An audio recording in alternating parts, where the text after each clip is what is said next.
There we go.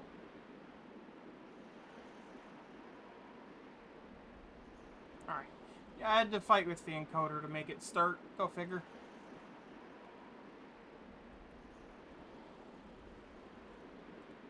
How y'all doing today?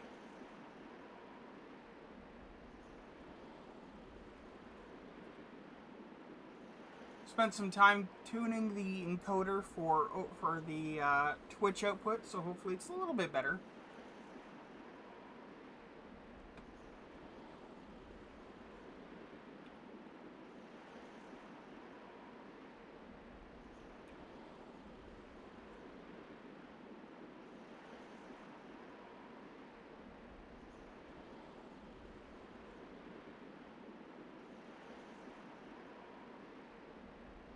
I'm going to be right back. I'm gonna go get some water. So you guys enjoy the music.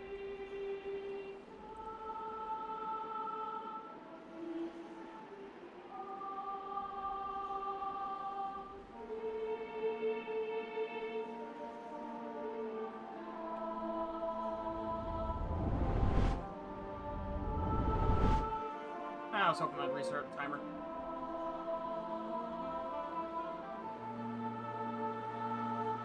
There we go.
Alright, I'm back. Did I?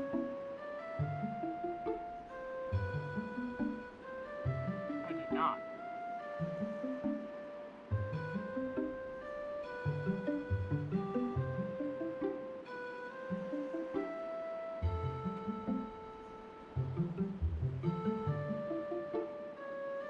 Alright, let's kill the music. Minimize that window. switch to this street side thing.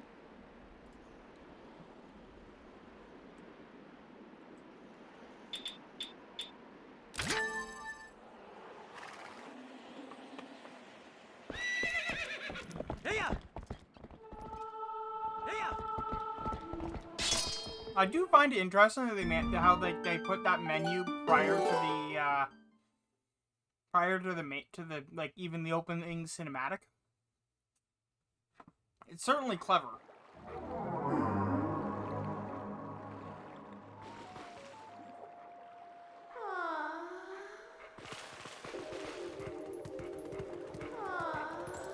Now, if I recall correctly, before I can even get up to the place up there, I have to fight the thing over here.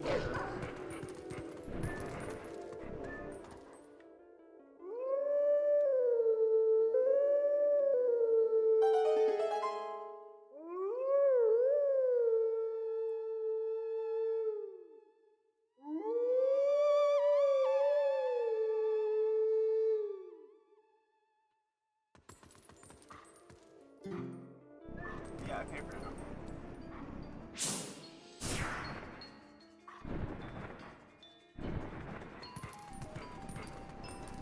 There it is. I don't know how to attempt it to come down, but there it is.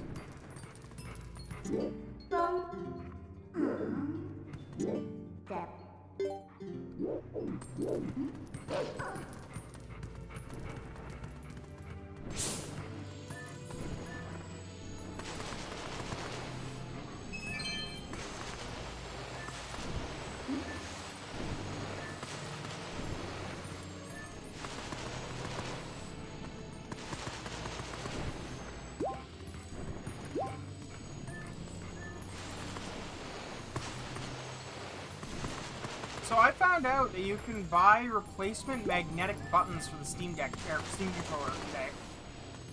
You basically replace the bottom half of the controller and the top half of the controller separately. Controller buttons. It's a neat two-part thing.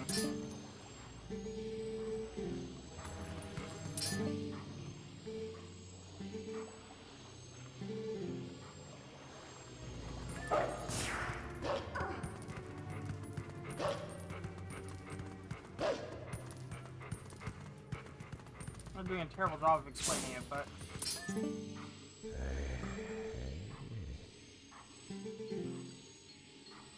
Around the reopening at the lake bottom? Yeah.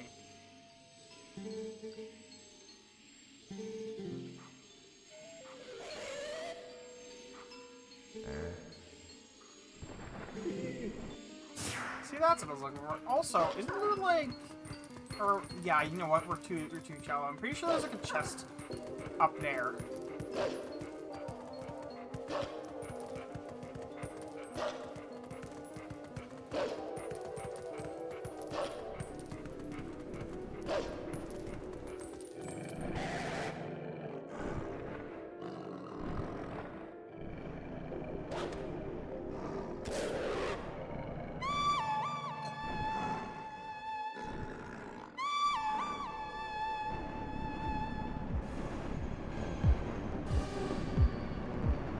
Quite the shelf up there, you know?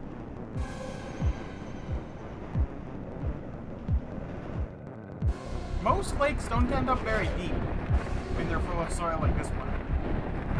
Because the soil erodes and gradually fills to the bottom of the lake, and then you basically got a wide, shallow lake, right?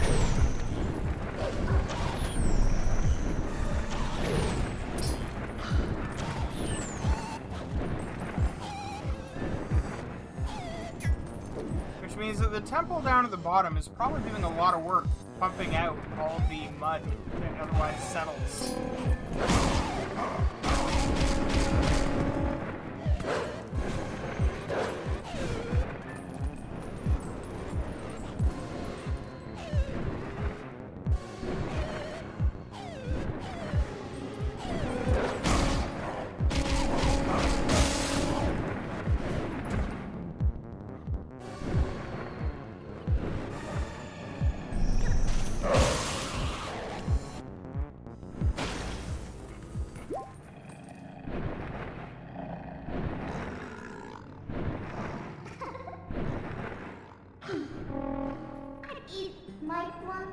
Settle down.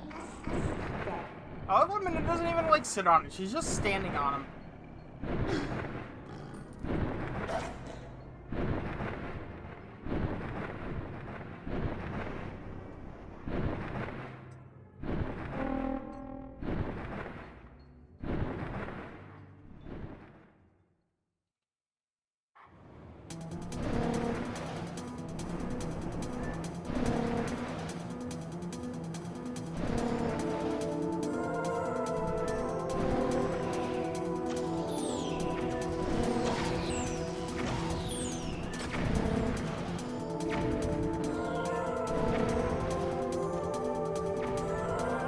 Also, when you consider how deep this is, the amount of water coming out of Zora's domain must be insane.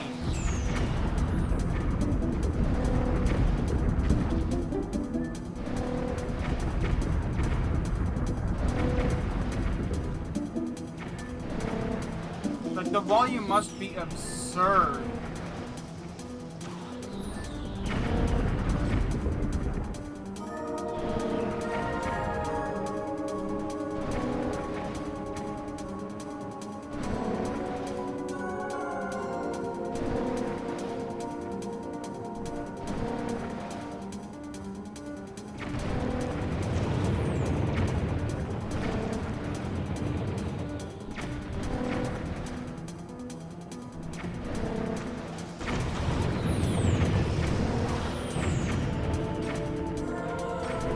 Deep that is. And like the top, like this is even like it's wild.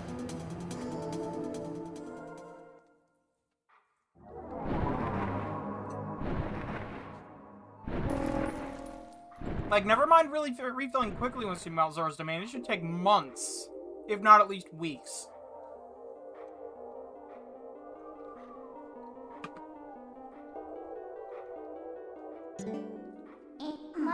You need one from me. To wait, It's getting cold, hurry up, they say.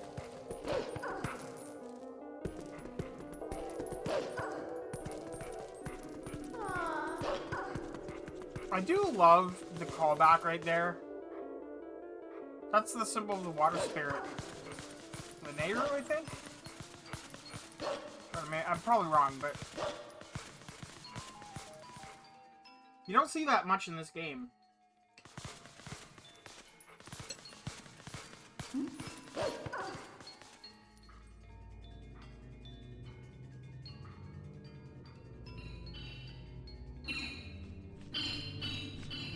It's a little bit burr in Zora's domain.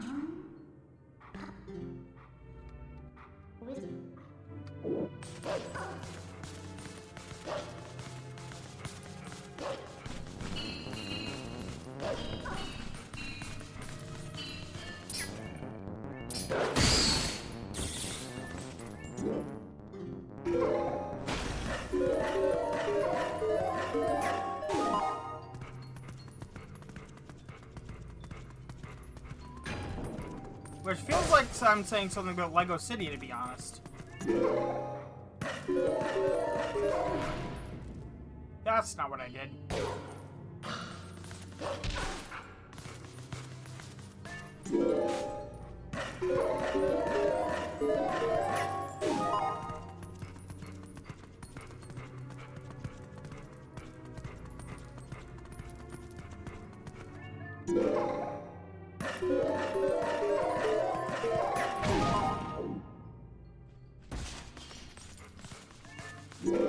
That one, to my knowledge, you have to hit. I might be wrong, though. I don't think it moves until after you hit it, though.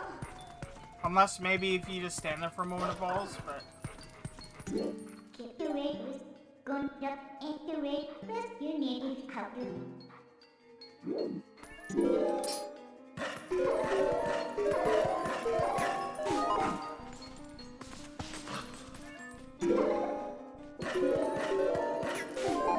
There we go.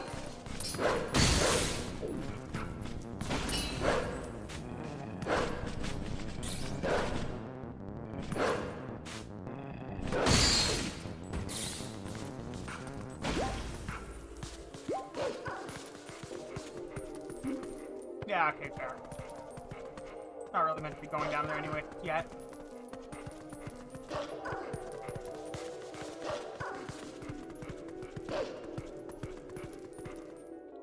Also, us melting all this ice is such a stopgap measure.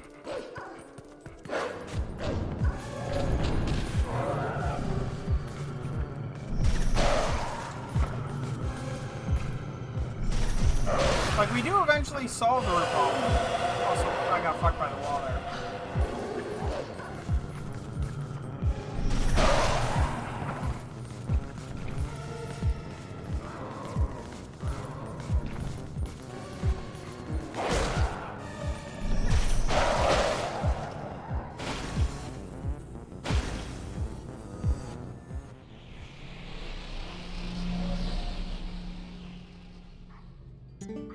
What you do?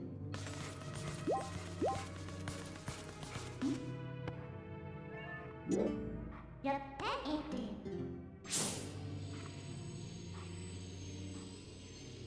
I feel like, and hear me out, us dropping the giant molten rock in here ends some lives. Gone from the what?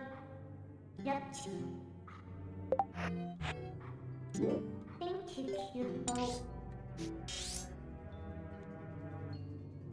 Anything. I'm pretty sure it just straight up kills people.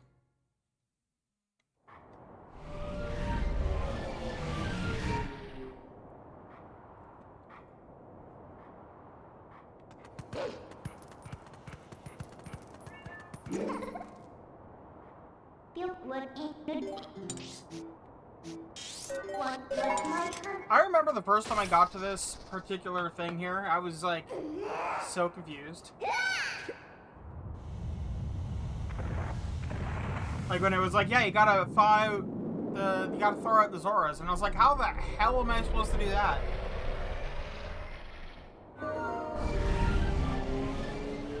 And the answer is obvious now, but because I've done it before. You don't really think about the giant boulder that almost crushed you, do you?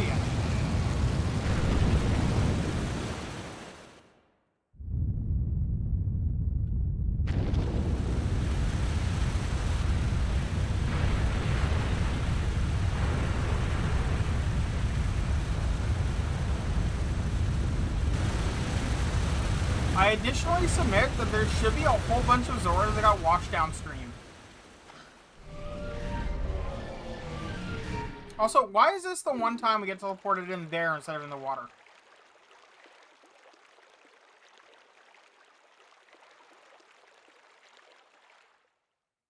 You ain't gonna.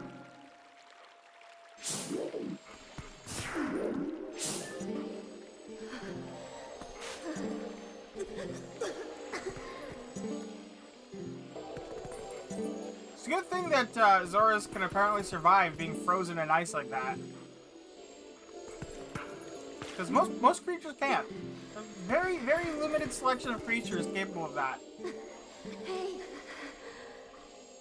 Holy shit, he said hey! This is a game with voice acting, he said hey! What about those in the waterfall pool? Oh no. Let's go check on them.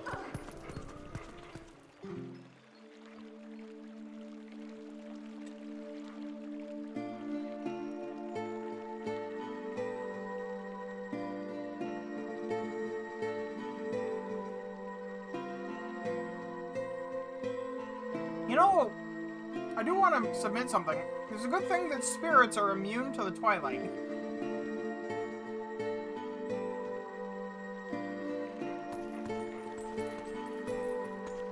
You there.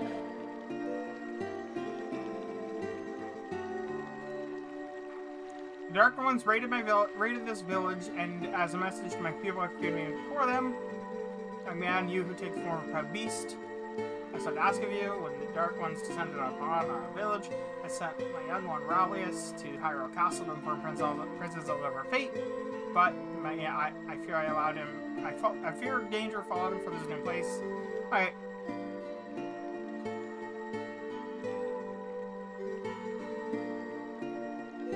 You know what? Yes.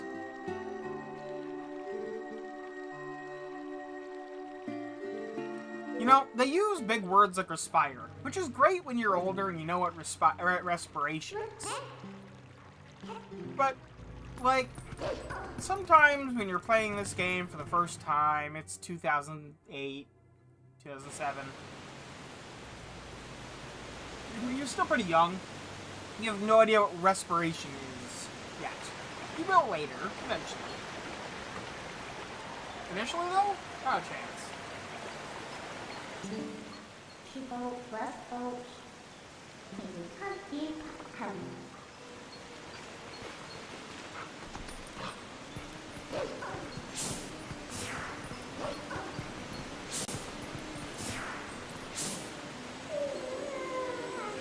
What's that down there? And the bug's already there. No way.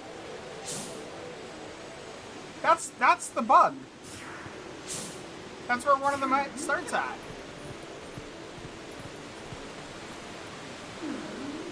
Maybe I can get there.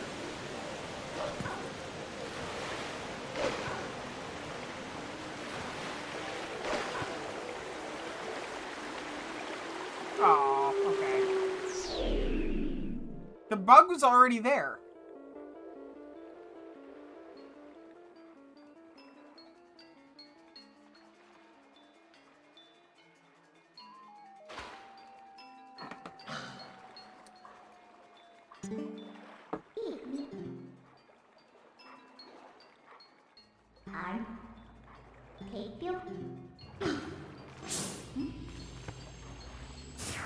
In fact, that one's already there.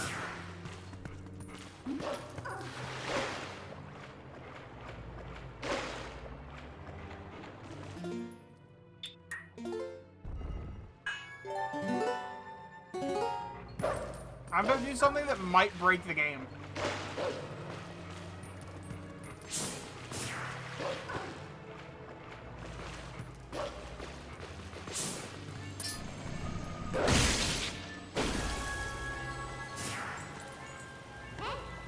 Oh, but I don't have the collector thing yet.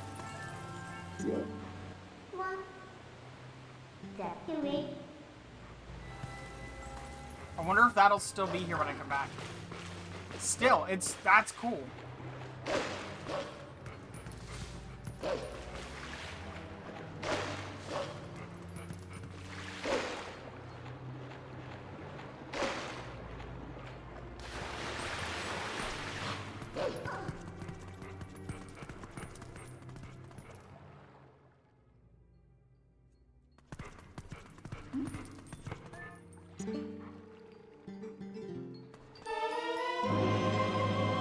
One less little light dot. You know, this all of these collect all the bugs quests. In the HD remake, they reduced the number of bugs in all three.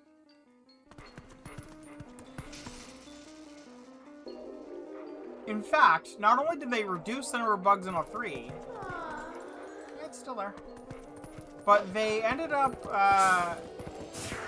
it's just like what they did with, Wind Waker, where they reduced the number of quests involved in the...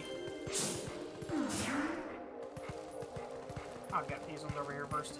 They reduced the number of quests that were in the,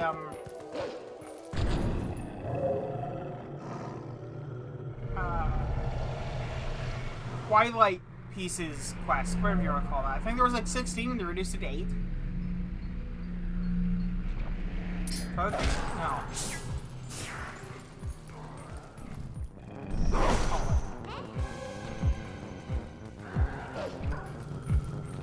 Are you going to come over? No, you're stuck. You go first. Hey, you. Come on. Behind you, come on.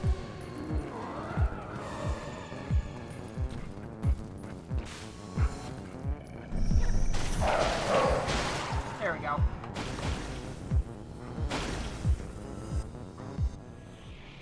But yeah, in the HD release, they made all the collection tasks in Twilight Princess and Wind Waker easier by just having less things to collect, which is good, honestly, because the way that it was by default was a little bit much.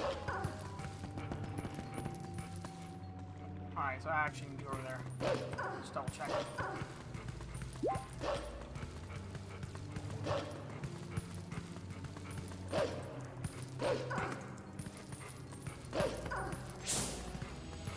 You know, I don't think we gain the ability to see the pose until after the Desperate Hour, or I guess during the Desperate Hour.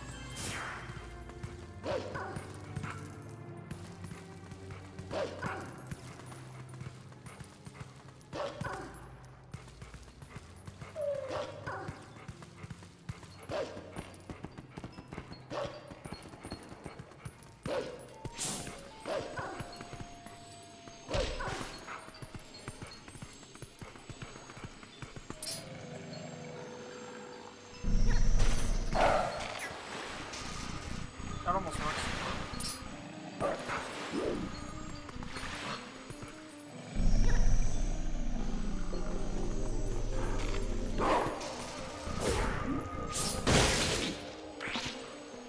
You think you've only ever seen speedruns of this game?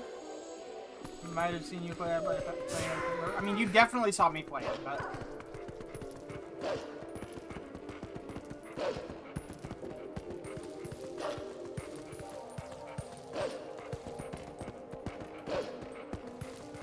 PC remake, PC port, by the way. Just casually 165 frames a second. I mean, same. Only reason I know I had curry pork chops is because the pan was still dirty.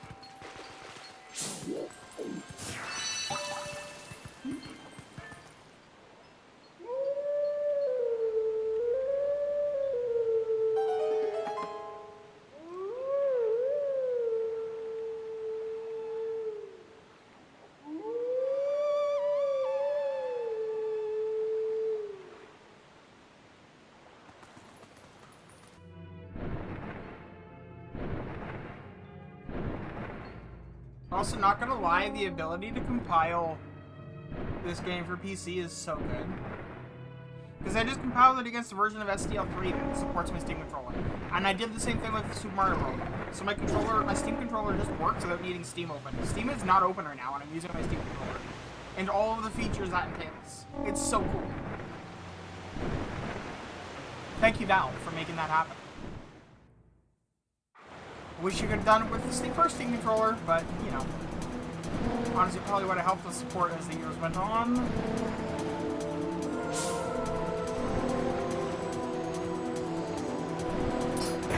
Also, is it just me, or are those bugs bigger than they used to be?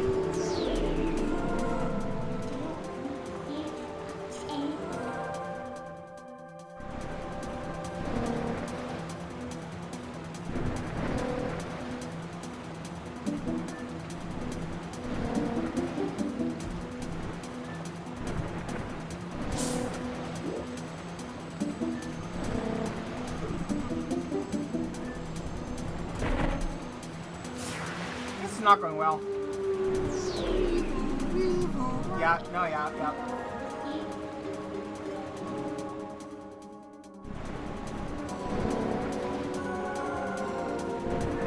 Pretty sure what I am supposed to do is headbutt them, essentially. But...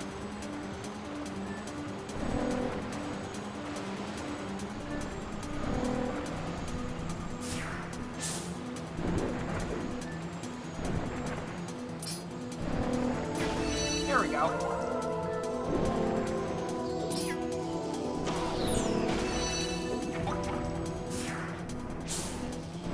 There's the next one.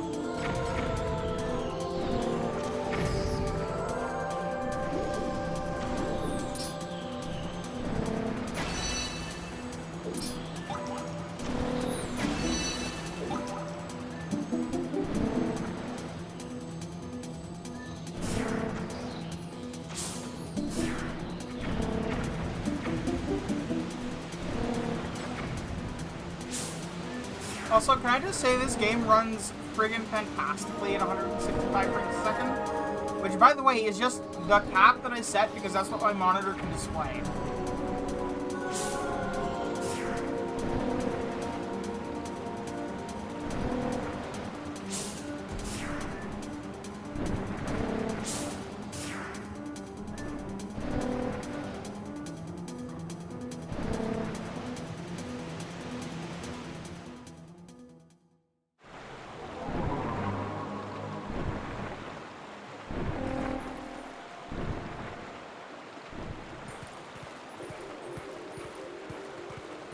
True. Although actually, Lemmings is only kind of like that. If during the actual gameplay, the frame rate is not tied to game simulation speed. In menus, however, it is, which is a very weird thing.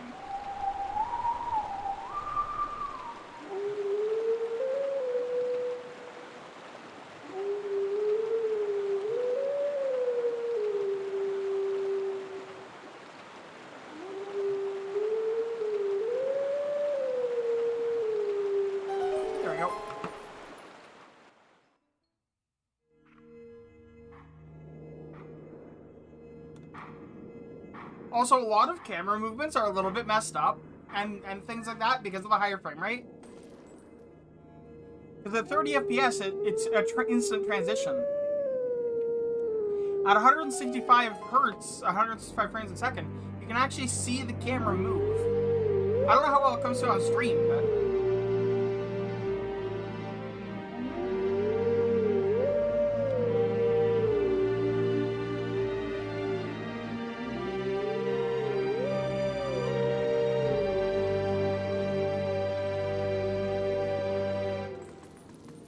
a lot of animations do the same thing where they're meant to, like, transition immediately between frames.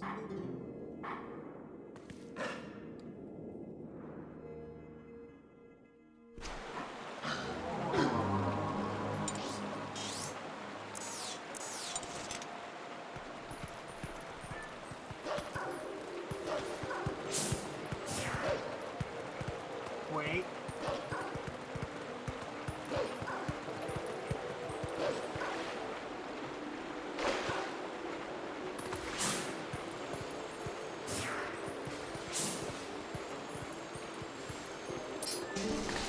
There we go.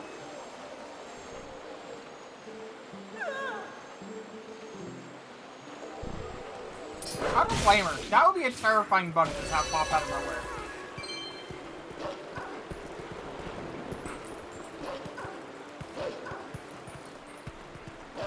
But also, technically, the original game does have the frame rate tied to the simulation. It's just the PC port fixed that. Through clever application of a lot of hard work. Wonder if I can swim against the current far enough.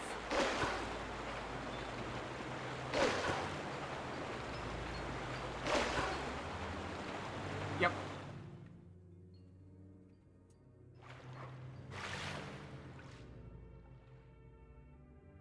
For the record, I was still pressing forward. So the answer there is not really.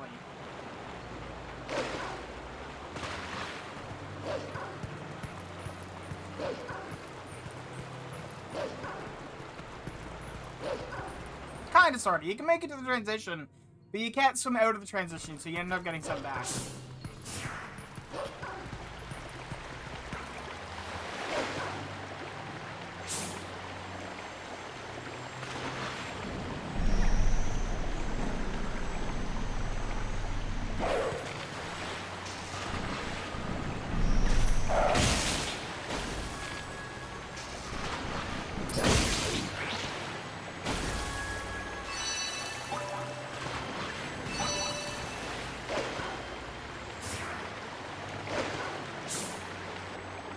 Oh, this one's all the way up. Okay. So I got this one over here. I discovered during this playthrough that you can technically kill the bugs before you have the ability to collect them. So that's fun. Don't you go digging down.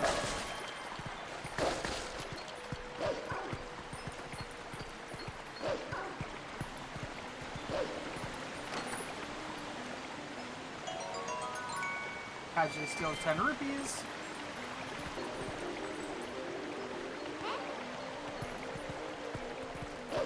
At least it wasn't 10 rupees, you know?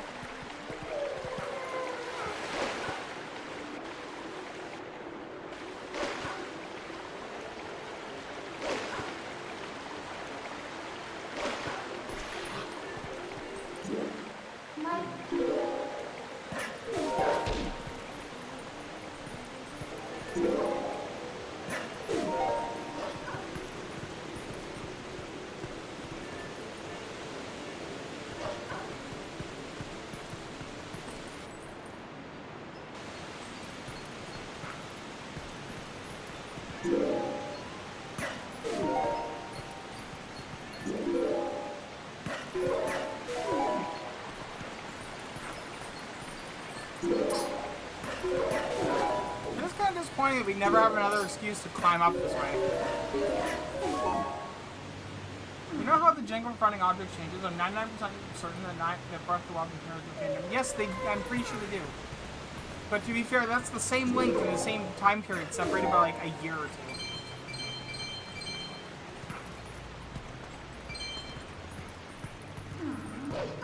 So...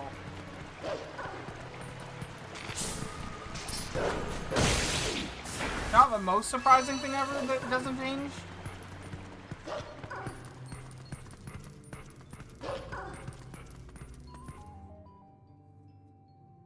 Oh. Oh, you might be right in that point, yeah.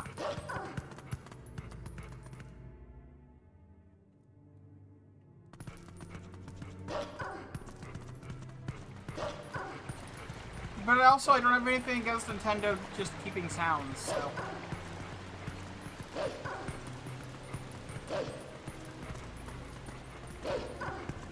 Right, there's a boulder here.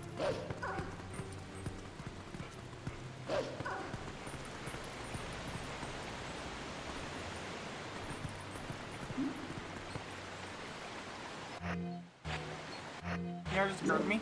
There's an easy way up there.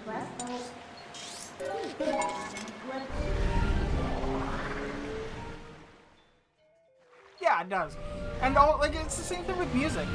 Whenever I start up a new game and I hear the shop theme or the home theme playing, it's just either the same or a remix of the same song. It's always very comforting. Because you know, yes, this is the correct music for this location. It's changed because people and location have changed, but it is the right music.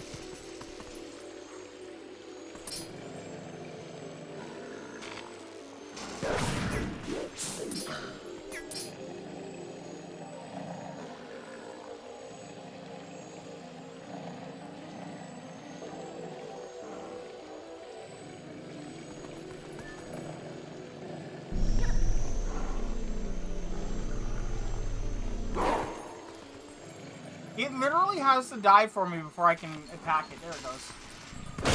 Because it's too high up. So that entire time I was just waiting for it.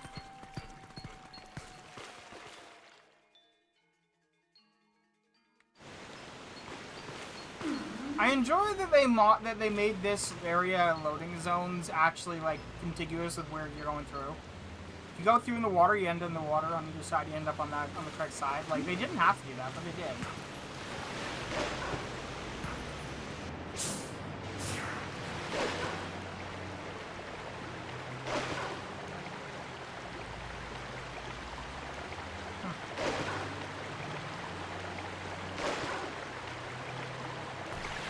Through. Oh, did you hear about Ford Motor Company's AI woes?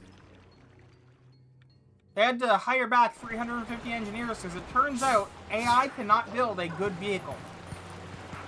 And they fired all their engineers.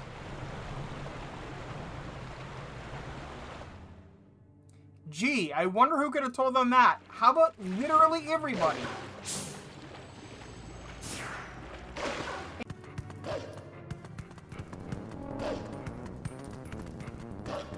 Rip stream.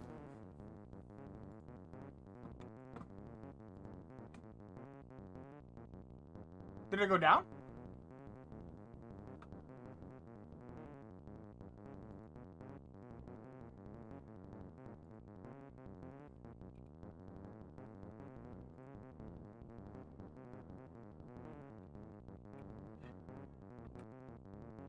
Okay. On my end, it never went down, as far as I can tell. Certainly the encoder never died. I dropped zero. I dropped no frames.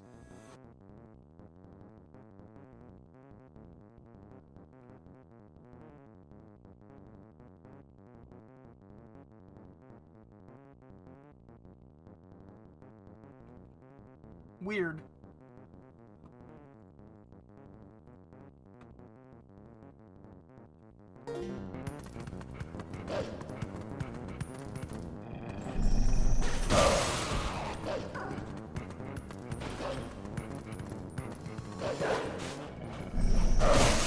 By the way, I am also live on YouTube, so there's an interesting note there.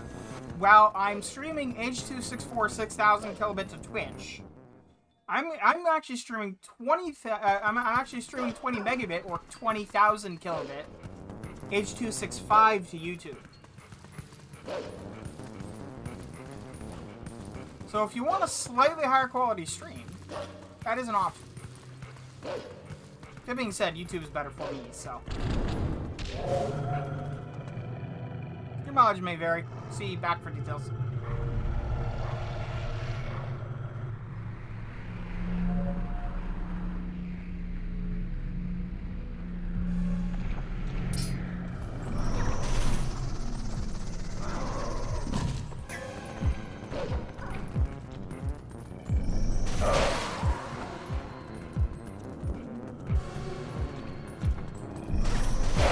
Companies keep laying off people and replacing with AI, not realizing how terrible of an idea that is.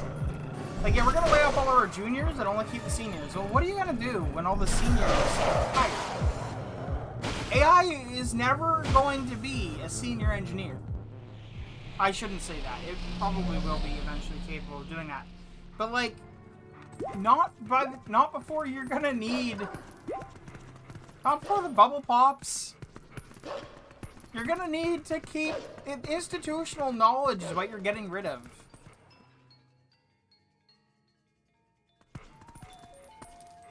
When you lay off 20,000 people, you're getting rid of 20,000 people worth of experience. When you're still using AI, you know what you're getting rid of is you're getting rid of your wall. If the AI you're using can do the job that your business is doing, that means, fundamentally, that what you're doing is generic enough that any company out there can replace your job, can replace your business. If your business can be replaced by AI, it's too late, and you need to pivot. You need to do something better. If you're a business that can't be replaced by AI, and you decide to replace your business with AI, one, AI is going to get better and replace you, or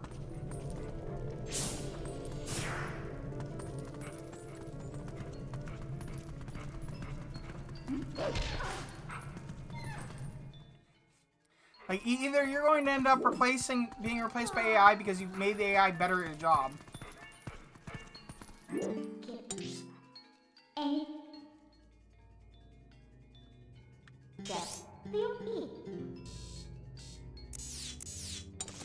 You hear what I'm saying? What? Yeah, that is weird.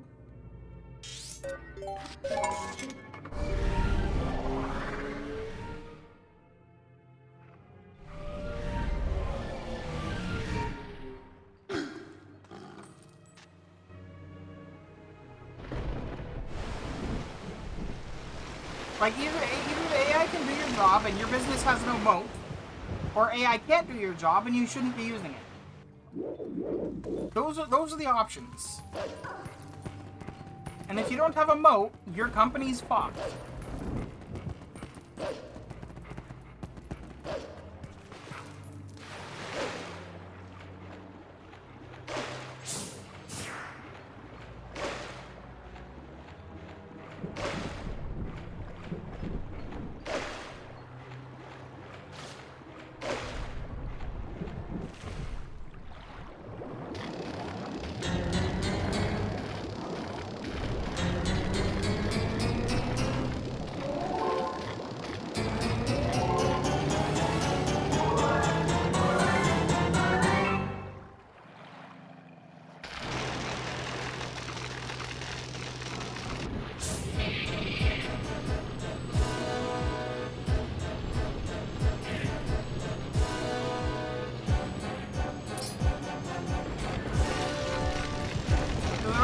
if you can use AI to do your business, your company's business, so can anyone else.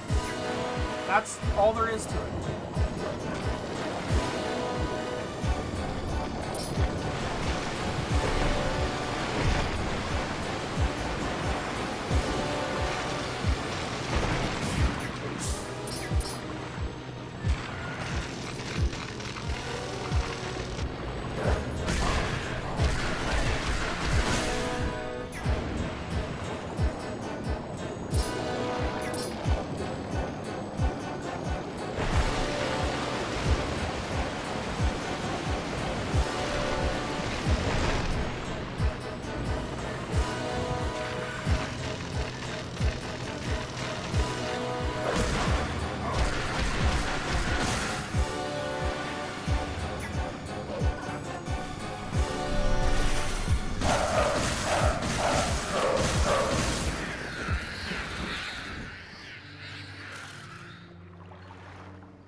Ain't you gonna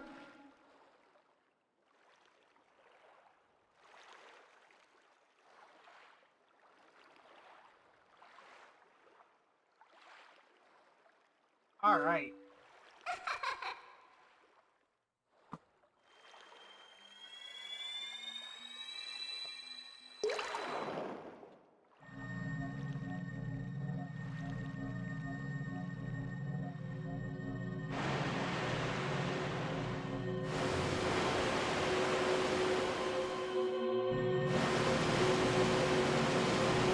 He's doing the wigglies in the water.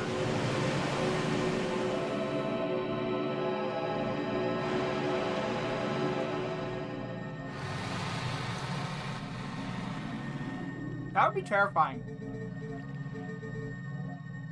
Maneru!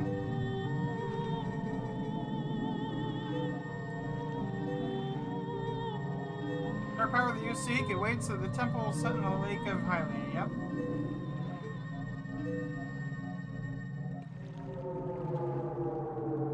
I wonder if this is still going to be messed up rendering.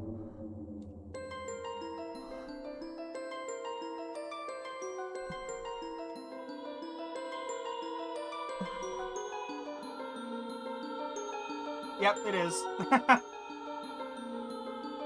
It's just a bug in the PC port. This cutscene and a couple of other spots don't render quite correctly.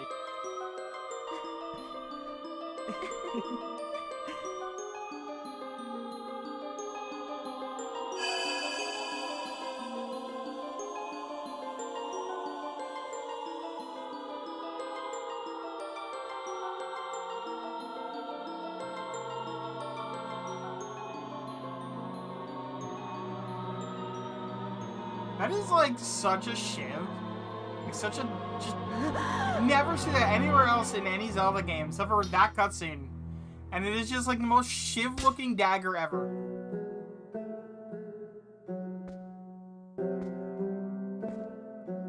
You know what I'm saying? You get it?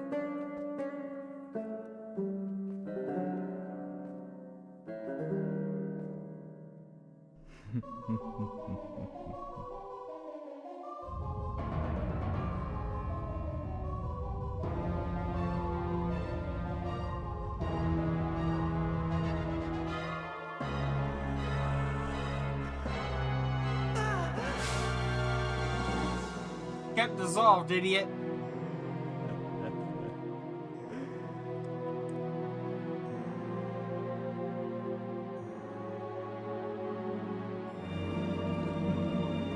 I can't help but draw a link to Four Swords with 3 links on screen right now, just saying.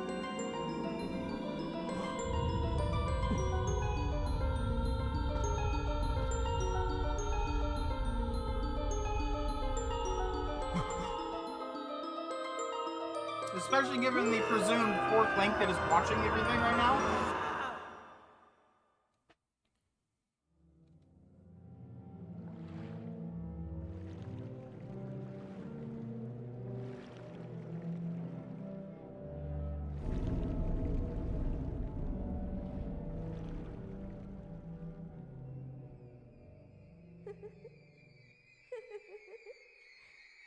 I gotta say, Nintendo went hard with the creepy imagery for this set of cutscenes.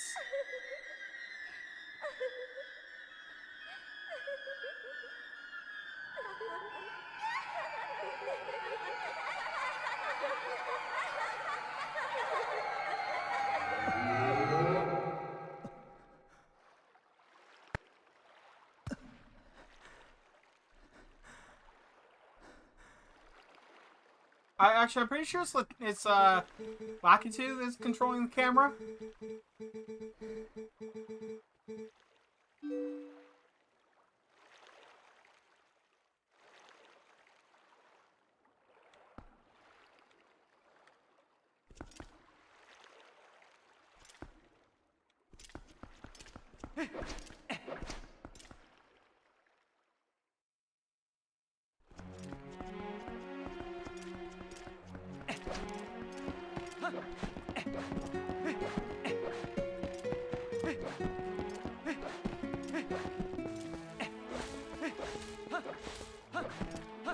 Pretty sure you could have gotten up there to yeet with that stone, but can't yet.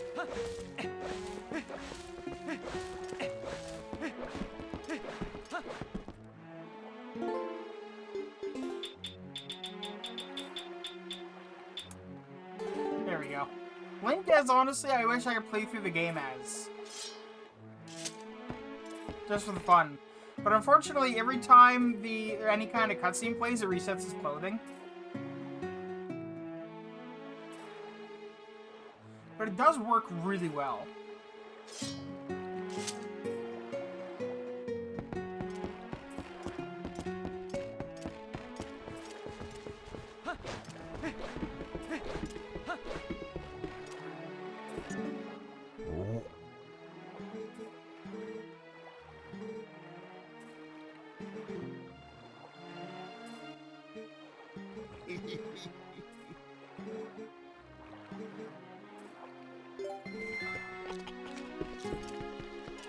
Also, it shouldn't offer special repairs until the canon exists. But I guarantee you it's like that, so that later on you'll remember, oh, he was offering new repairs.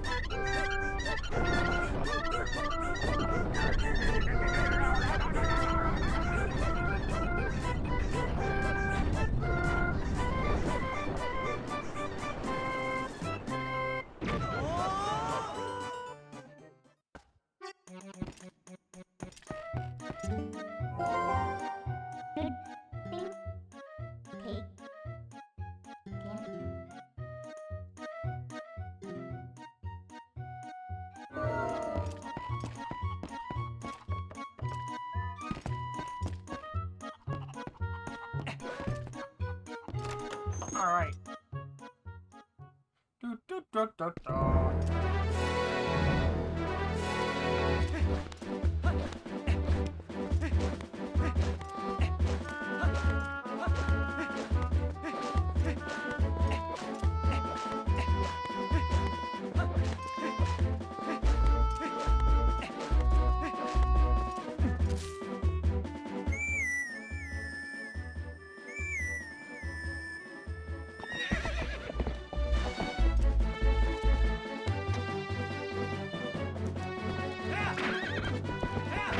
Now to continue this journey that we got prevented from doing earlier by a Bokoblin with a flaming arrow and gasoline.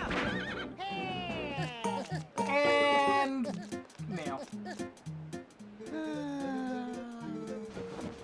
2 letters. Oh, is one of them from Barnes? So I mean you can buy aqua bombs now.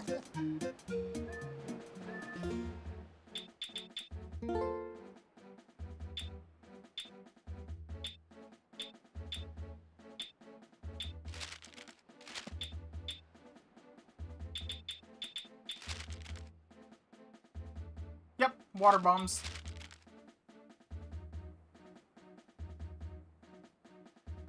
Yep.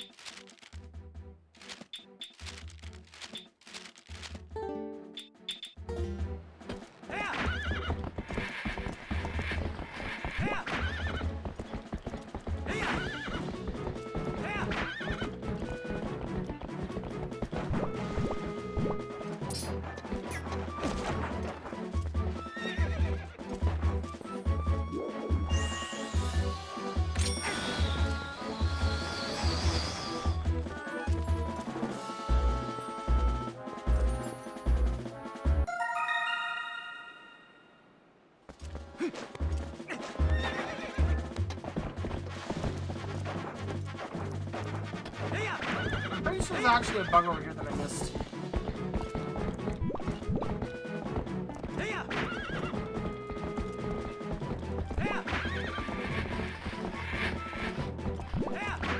Yep, there it is.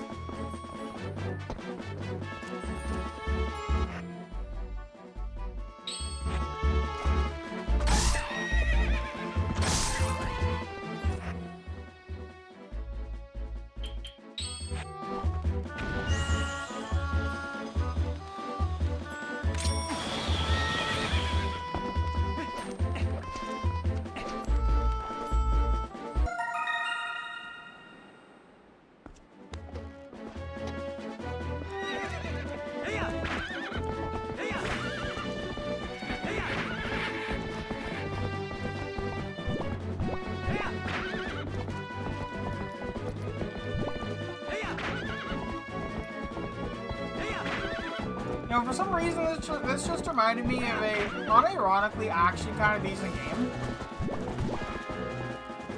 How do you pick it up there? That doesn't matter for now. But yeah, there's an unironically actually pretty decent game called Barbie Race and Ride for the PlayStation 1, which sounds weird to say is a good game. Oh, really? Nintendo do be like that, I suppose.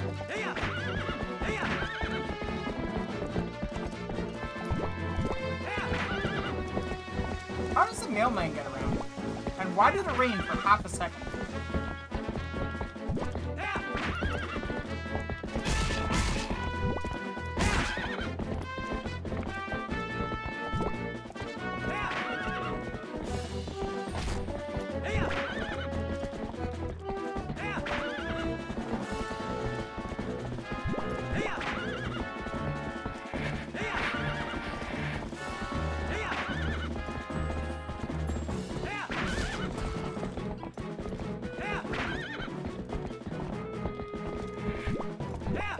I mean, yeah, honestly, just because the Barbie name's attached doesn't mean that it can't be a good game. A lot of them are.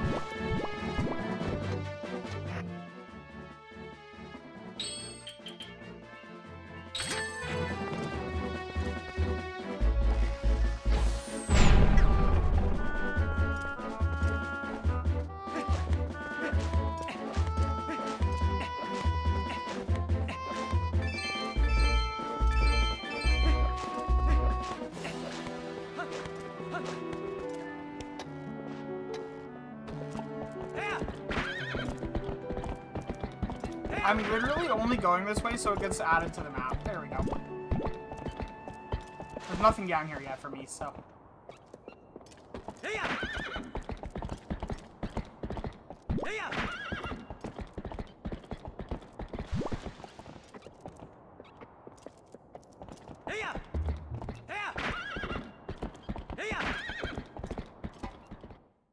But yeah, Barbie Race and Ride for the PS1 was actually pretty decent, because it was very much just riding a horse through the forest, but it was a really good game about doing that.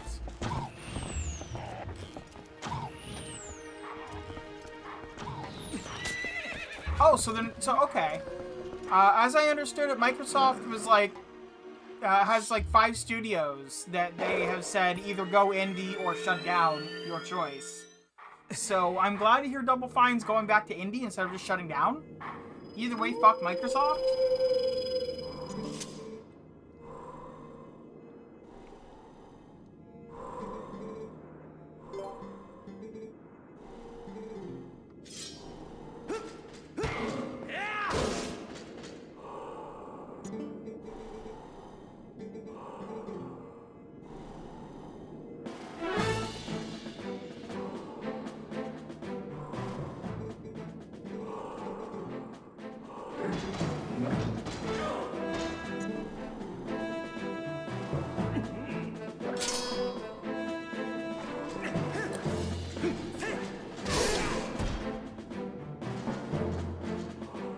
Oh, yeah, absolutely.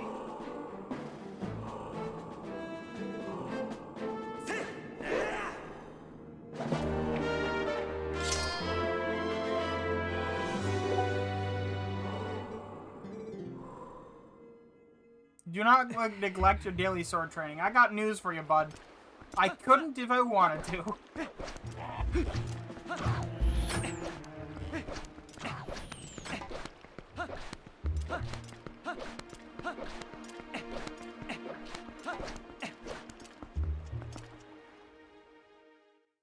I think that it's higher than they wanted. I think that it could be worse. I think Valve got fucked by memory companies, mostly. I think that had Sam Altman not been a complete shithead, the price of RAM for the Steam Machine in general would have allowed the Steam Machine to be a approximately $750 console, or PC, I guess.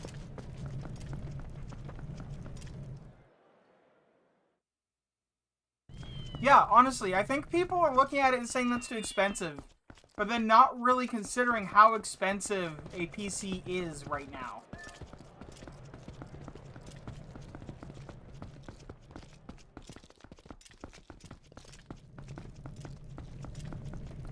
Like, performance per dollar, it's, like, extremely competitive. Especially when you take it, like, you can beat it, to be very clear. You can beat it price performance. But in most scenarios, you won't. Especially if you want a machine of that size. It's just not going to happen.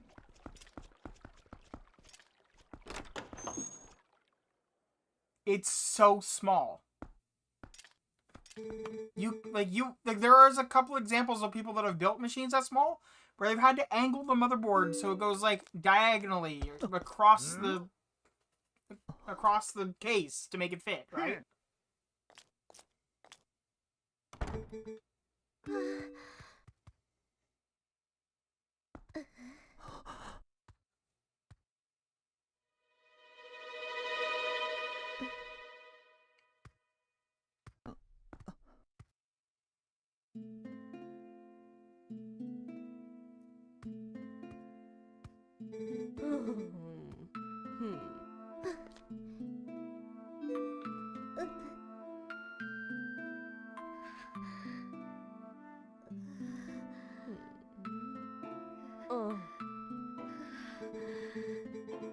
But yeah, if you're looking for something you can stick in your living room, it's a fantastic way to go.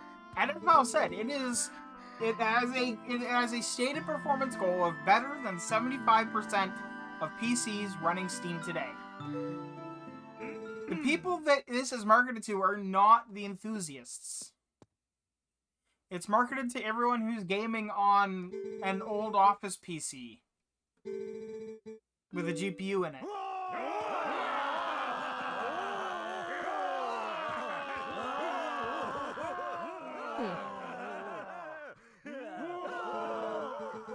Well, yeah, by the time you're up to 6,000 Canadian, you're not really looking at... That's a big piece of meat.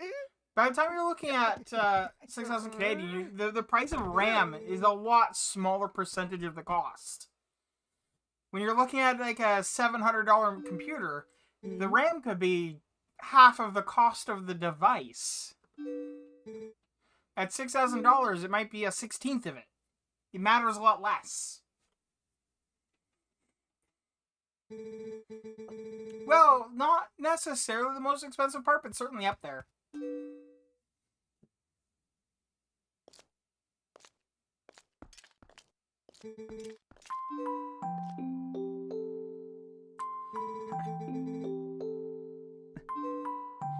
A GPU can easily be more expensive than RAM.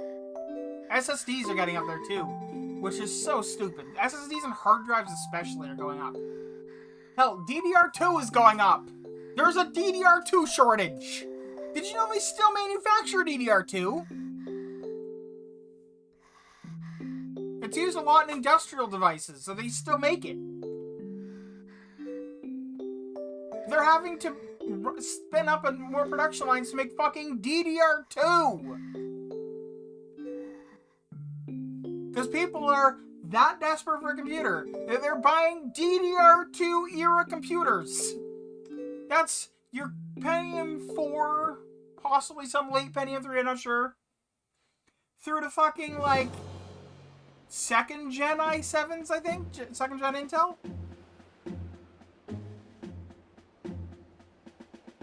Core i series? Like, yes, you can stick 8 gigabytes of memory in there, but Jesus Christ, that's old.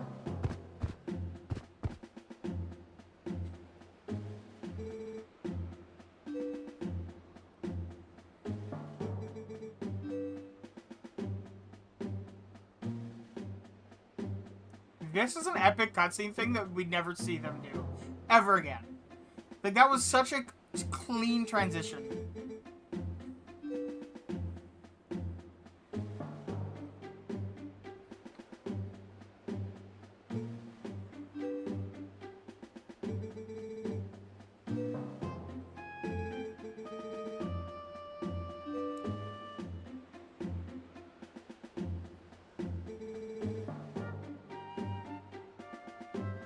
Link looks so done with being called a feral beast. Just the look on his face is like, uh-huh. I'm taking a screenshot of that and sending it to someone.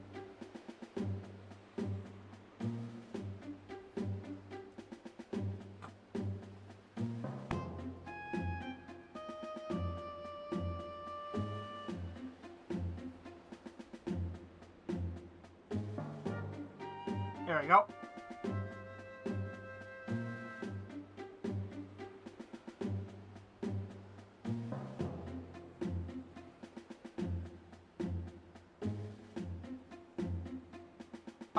$100 difference between the price of 40 gigs of DDR5 at 8400 and RX 9070 XT is more. It's difference, but its difference could be a lot bigger. Yeah, it should be a lot bigger.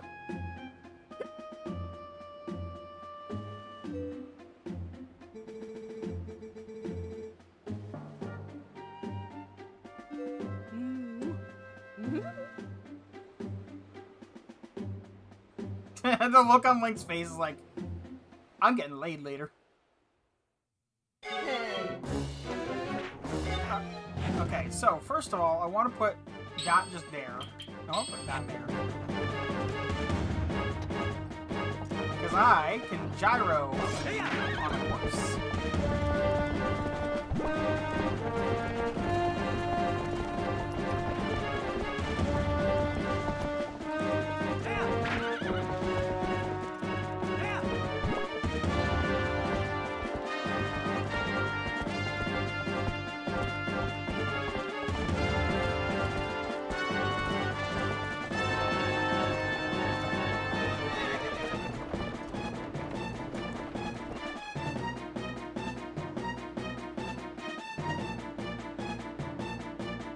I've got 32 gigs of DDR5 on my desk. I bought it, or it was purchased when DDR5 was still new and more expensive. It is worth more now today than it was when it was first released, and it's like not even high-end DDR5. It was released in like the first year of DDR5 being consumed.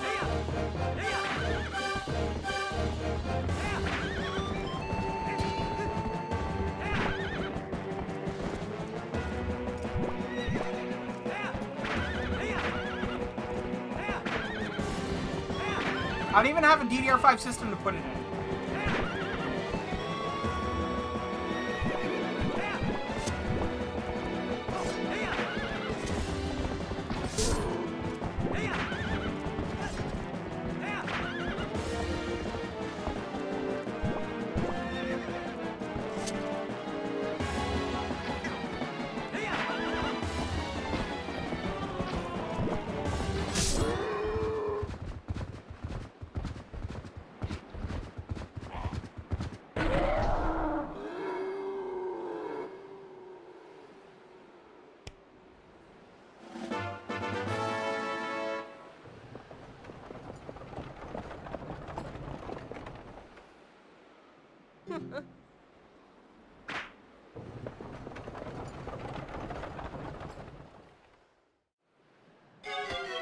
Fair.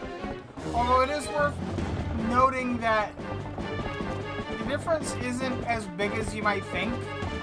High-end DDR4 and low-end DDR5 are about equal in terms of actual performance.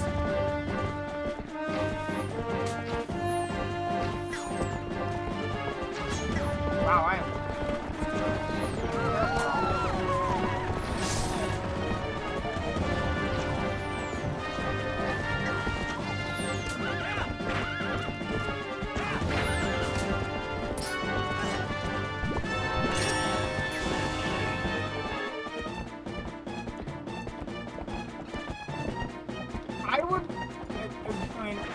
I would wait to upgrade, but I would also, when I did upgrade, I would go DDR5. I'd probably go AM5 DDR5. Because we're going to be seeing AMD releasing AM5 chips easily in 2030, 32 probably, if not later. And it's going to be DDR5 that entire time.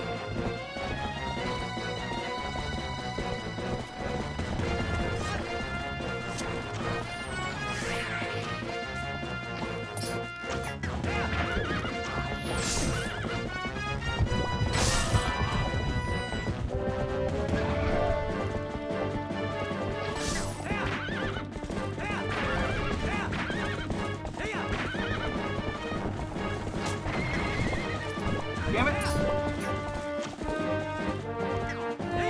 Another lap now.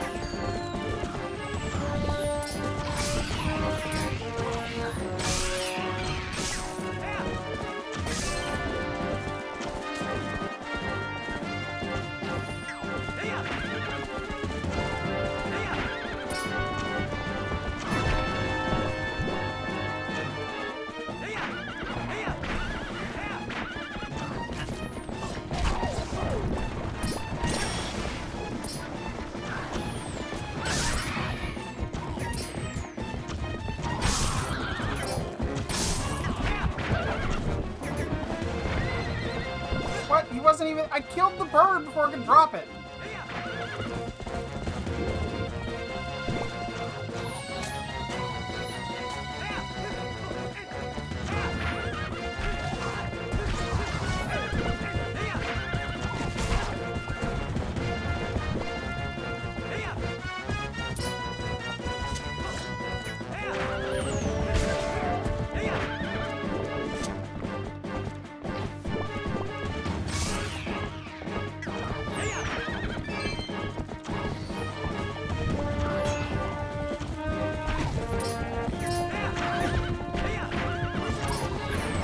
Fuck me.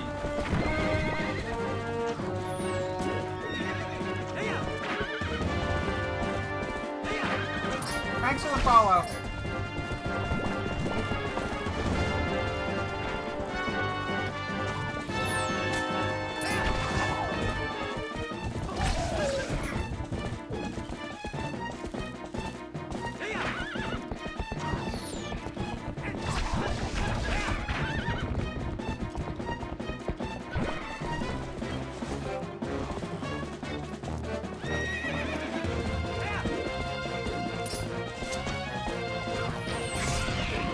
There we go.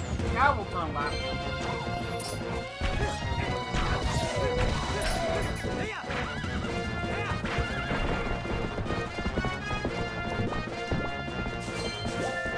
I feel like Calma of all people should be smart enough to turn left regardless, but sure.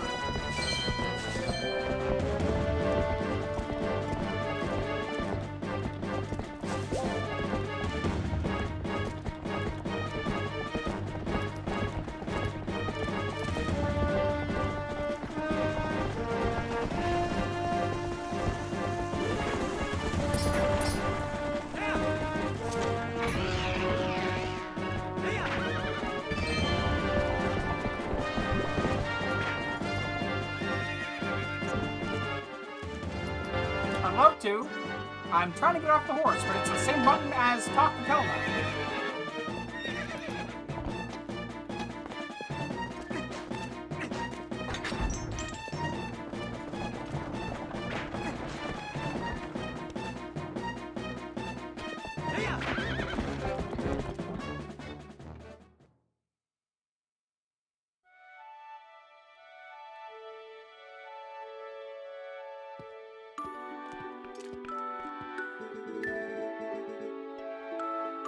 As long as you request it. Yep. Trying to recover that memory. And also the Zora boy.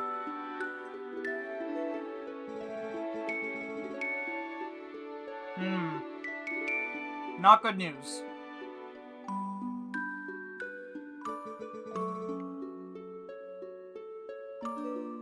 An awful memory indeed.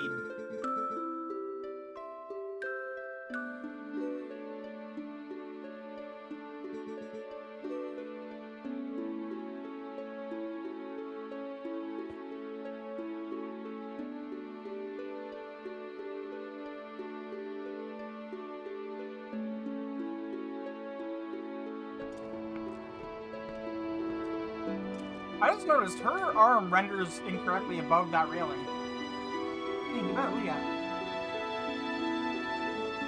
Is it true? They said about her. Yeah, she's lost her memory. Yep, that is true.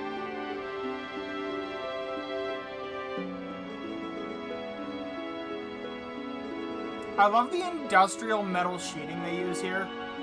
Something that, like, there's no evidence that they have the ability to produce anywhere else in the game.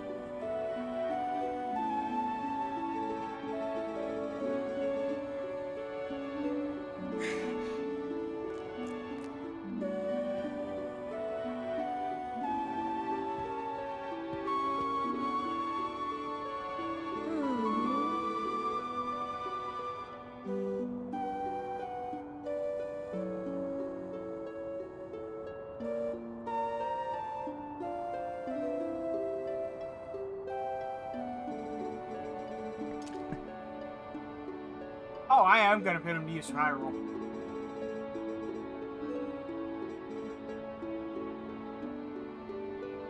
You know, she introduces herself like she's a member of the Order of the White Lotus.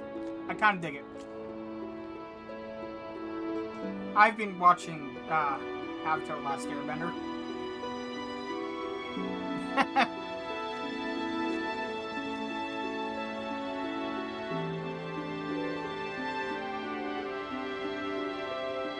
Oh, they're definitely banging them, too. I'm just saying. They're definitely banging.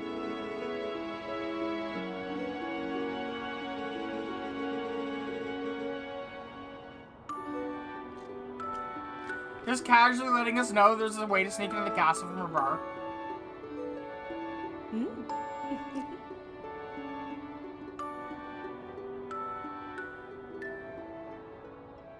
Sweet.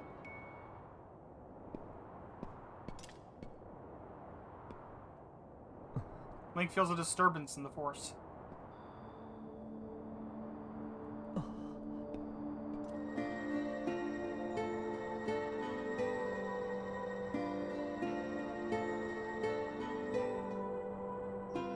Hell yeah.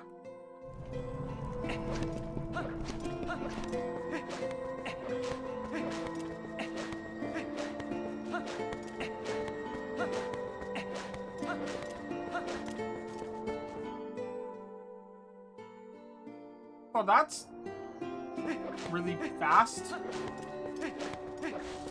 It must be a two-parter or something. Can't think of any other reason for them to do that.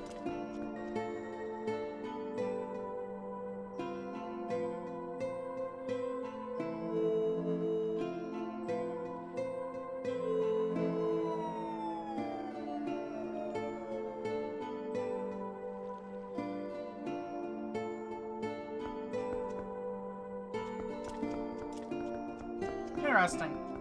This version of the this version of this area doesn't have the bugs on the tree.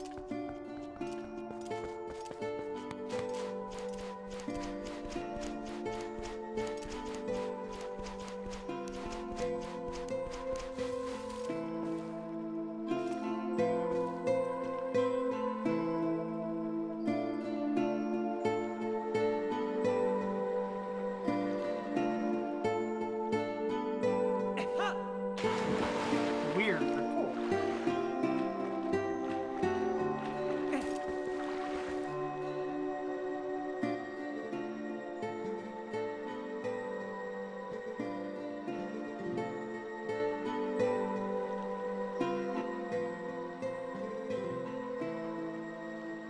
Garments or the chosen hero?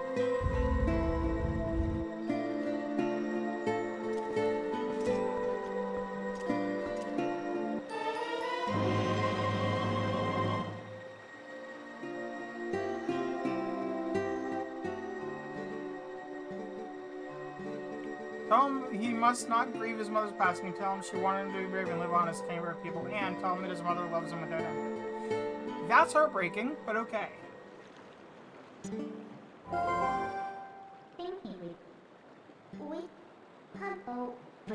Who said I forgot about it, Midna? You think? Keep them. Calm your imps.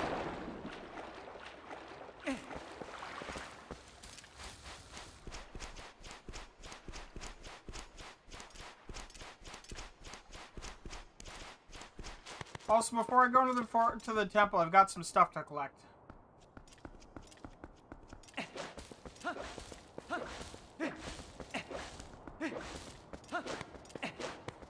Like a second bomb bag, for example.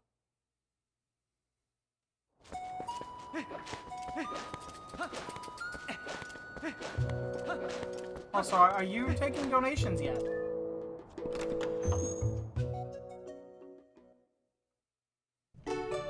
Nope.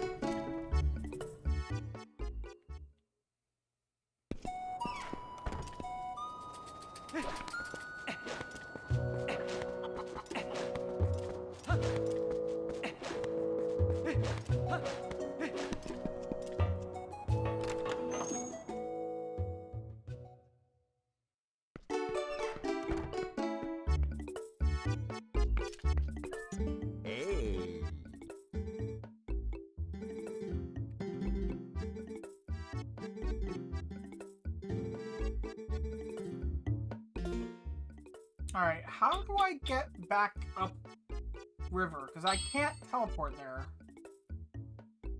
I know how.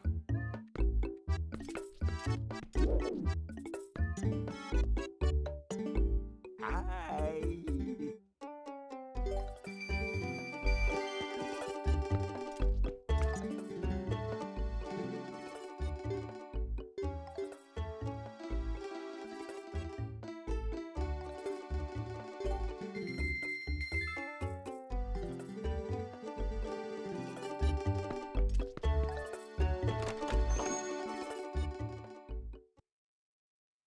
Nice.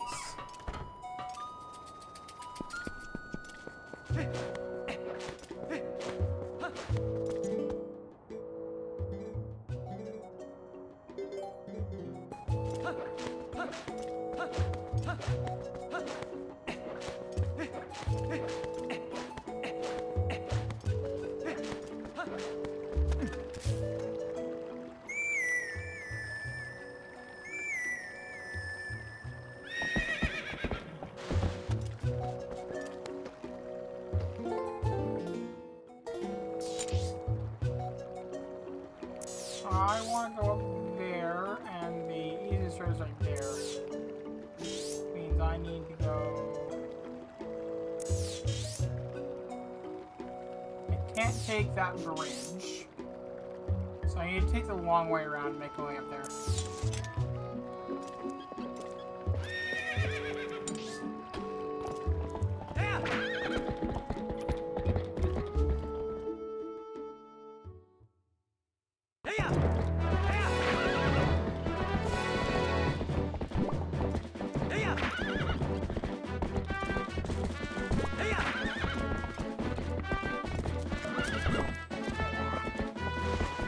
Oh wait, I already got that one.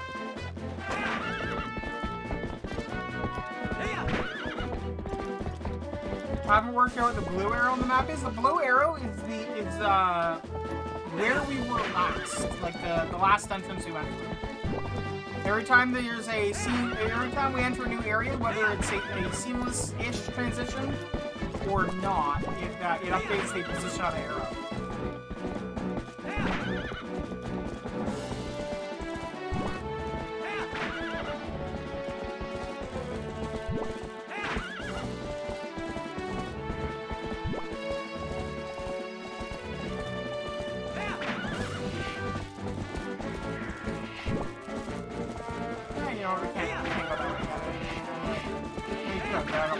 like, I only bought 5 bombs because I'm not expecting to need that many.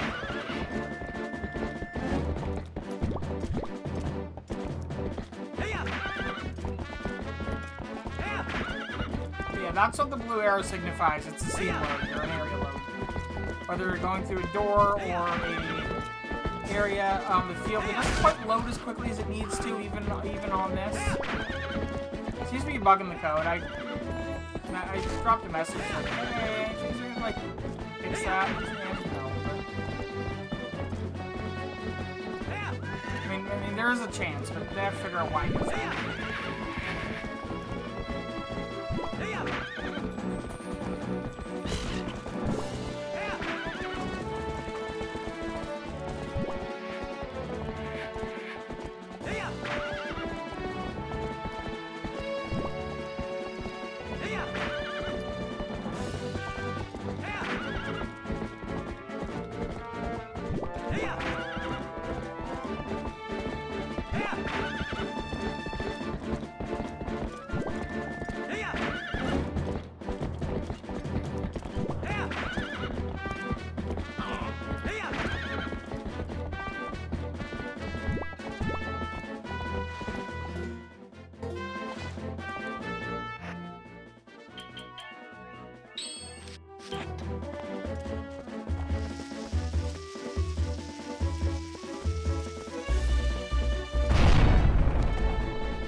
You know what's funny is there are players that have no idea that there's this entrance up here.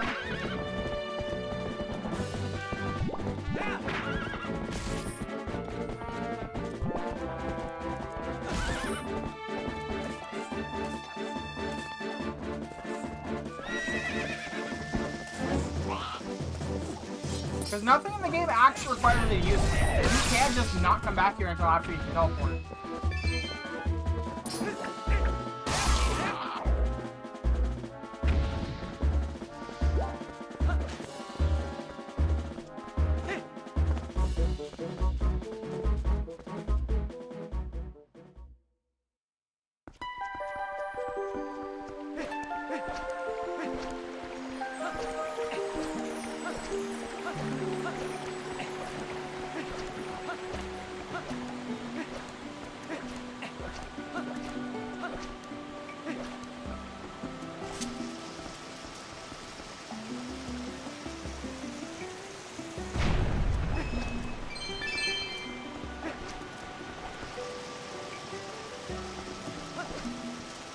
Well, fuck. I don't have enough bombs now. I think there might be bombs in the water though, so I might be able to.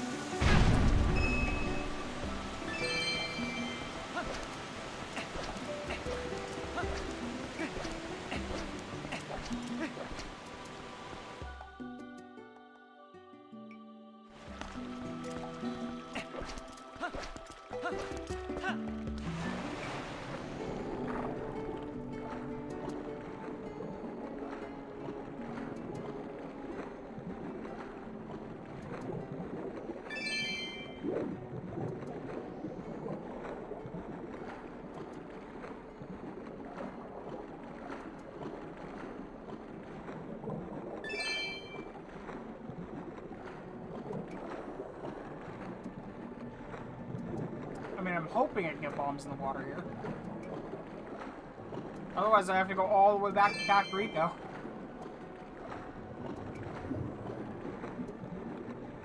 And I'm gonna Google water bombs in Zora Village.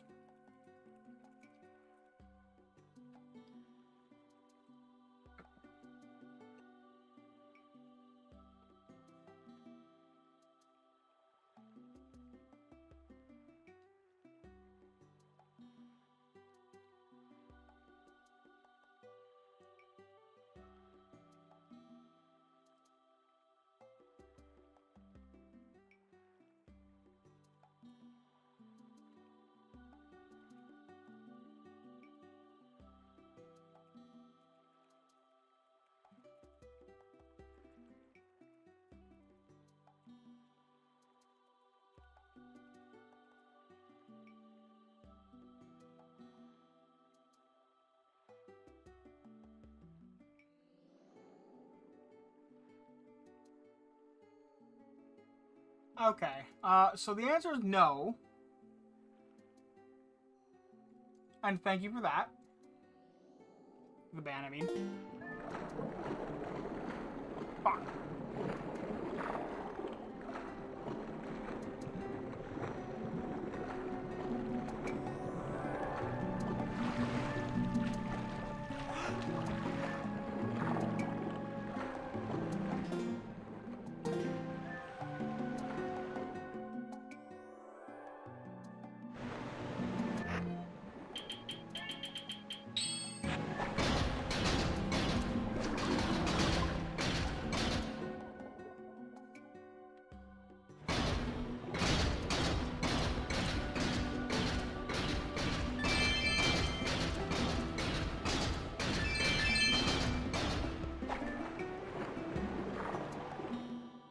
On the plus side, I can still do everything else I was planning to do.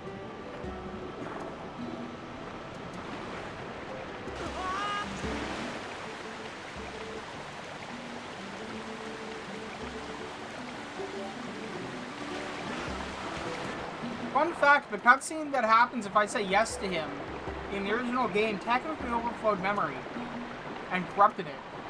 Actually more so at night, less so at day. Because during the night, the name was shorter, during the day it was longer.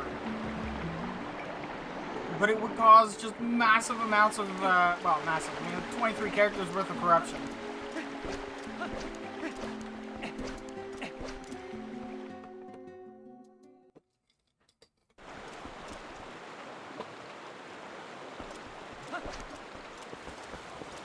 Right?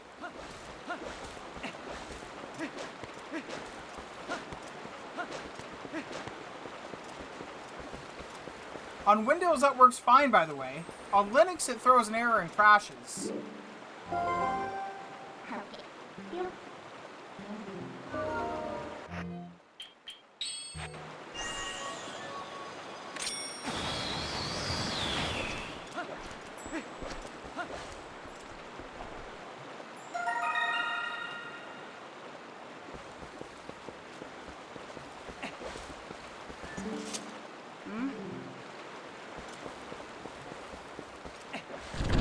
There we go.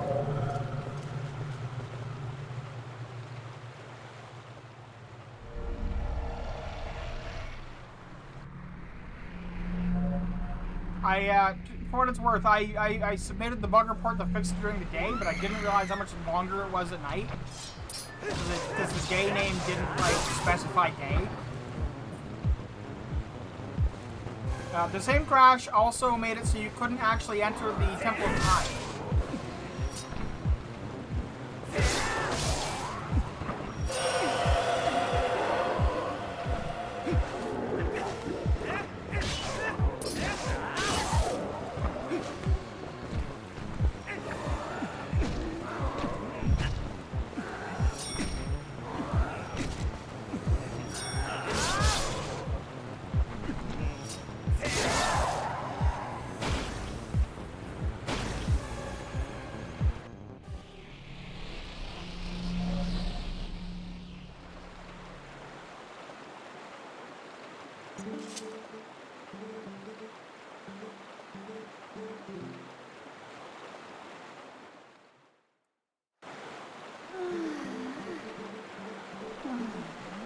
Yeah, sure, I'll help you.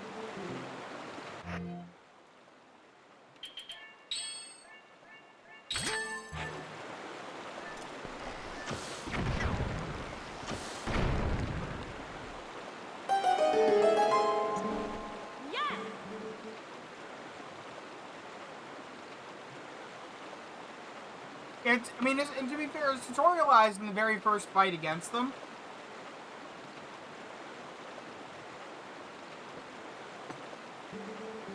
Like, Midna all but says it out loud, so...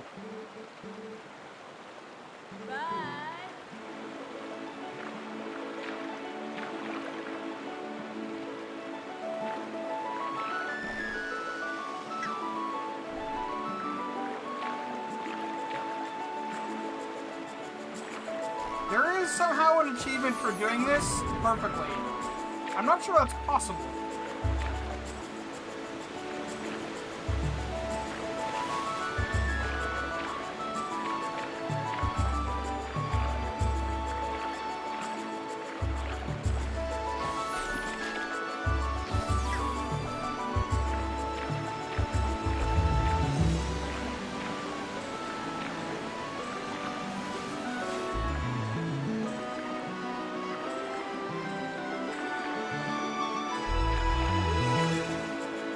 I think it's collect all the rupees and you don't crash. How the fuck you do that, I have no idea.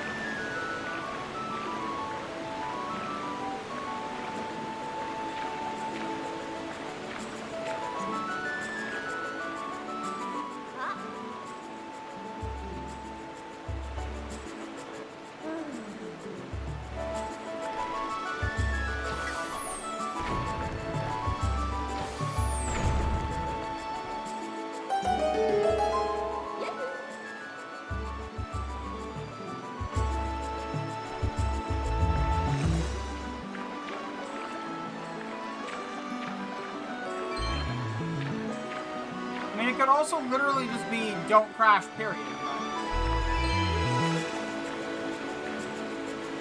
I guess we're gonna find out if I get the achievement, huh? Because I've missed a lot of rupees, but I haven't crashed. Yet. We'll see. And I've crashed.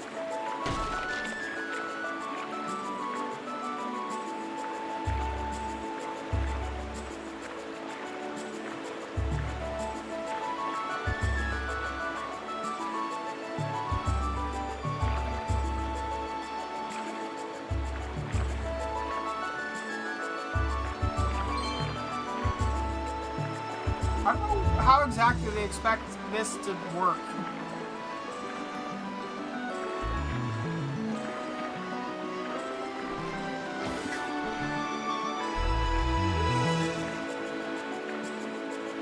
The boat controls are just not good.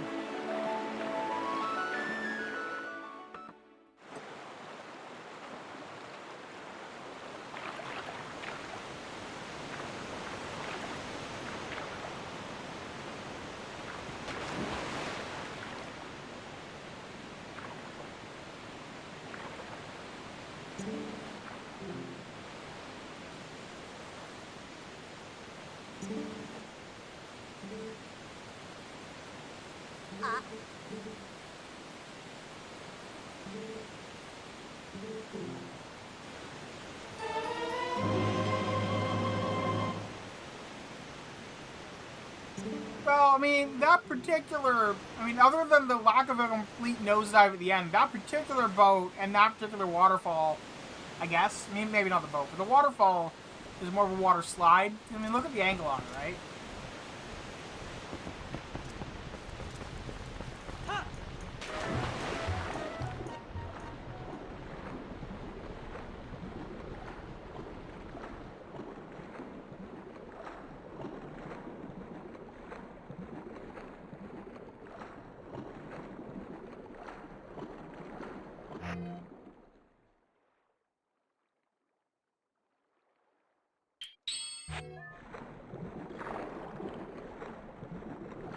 It's quarter pipe outer wall. Exactly.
A little bit, yeah, but...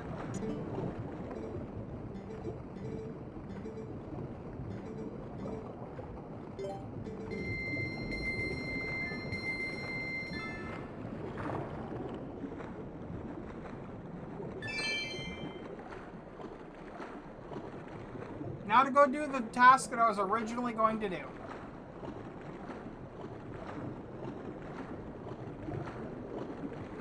Make use of this, shall we?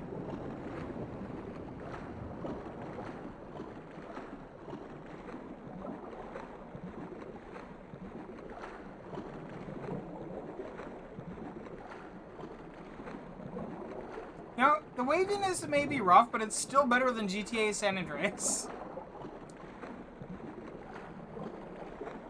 San Andreas' waves are rough. Go this way.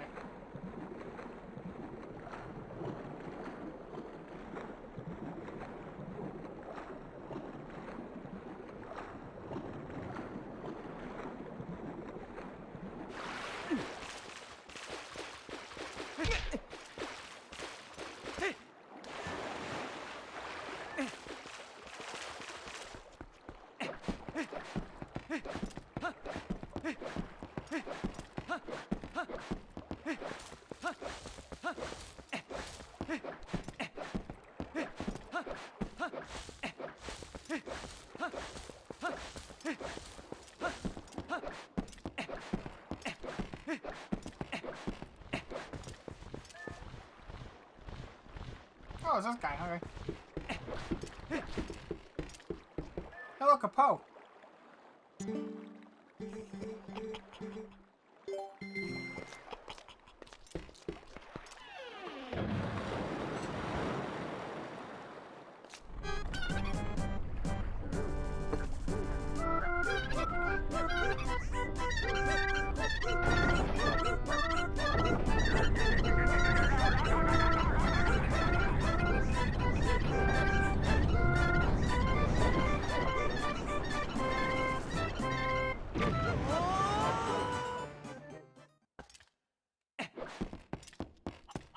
Have you seen Tom Scott's latest video, by the way?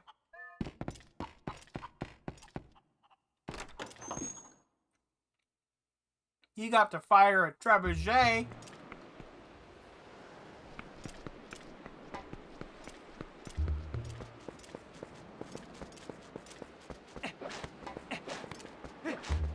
Right? He also got to, like, he's also, there's a park that has a little, like, reenactment thing with miniature boats. I forget where, but it's in the UK. He got to drive one of those boats. He got to break and reforge bells. His current series is really fucking cool. I think it's something like he's going and making a video in every county in England or something like that. Wrong way.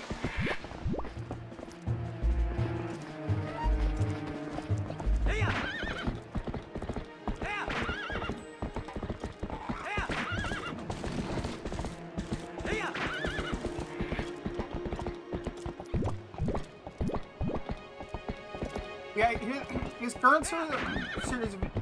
Oh. Fuck me. His current series of videos are super worth watching. And at the end of every video, he has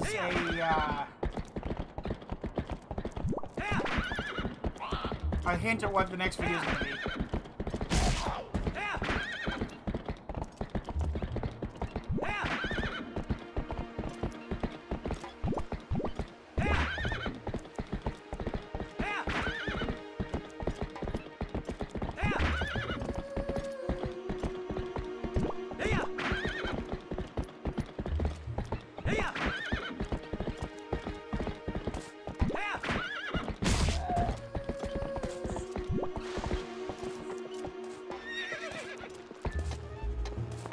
I don't know. I mean, he has mentioned the cheese rolling, and he has mentioned that because he's filming, because he knows everything that's happening in the entire series at the end, like, even before he started filming it, he's able to leave, like, hints about things that are going to happen in previous episodes. And he's talked about the cheese rolling at one point, so there's a non-zero chance that, yes, he's going to do cheese rolling. Excuse me.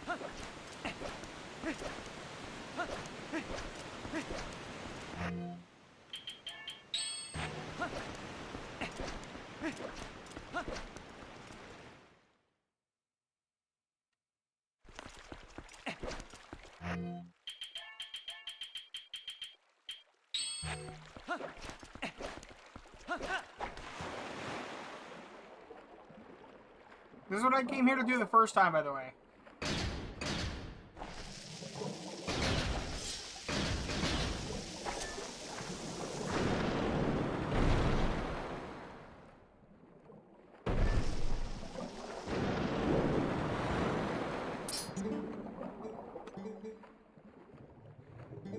took a nap and then found himself waking up in lava.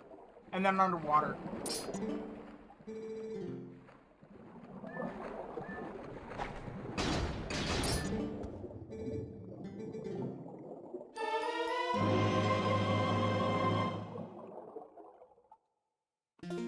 What kind of bombs did he give me for this? Or more regular ones, okay.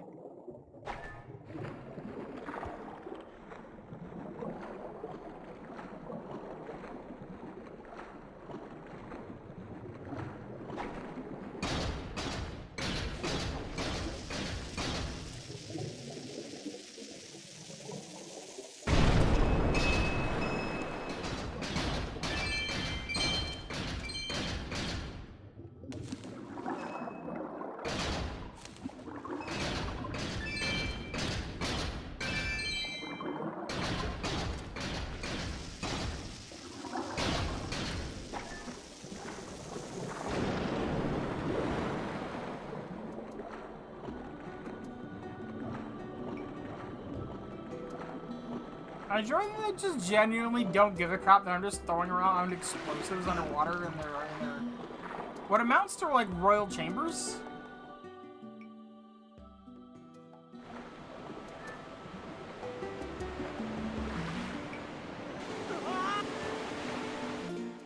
But yeah, like here, let me.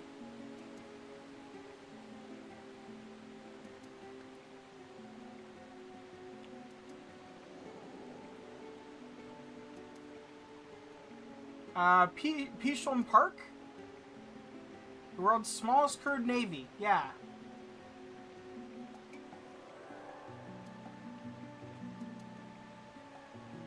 My next stop on...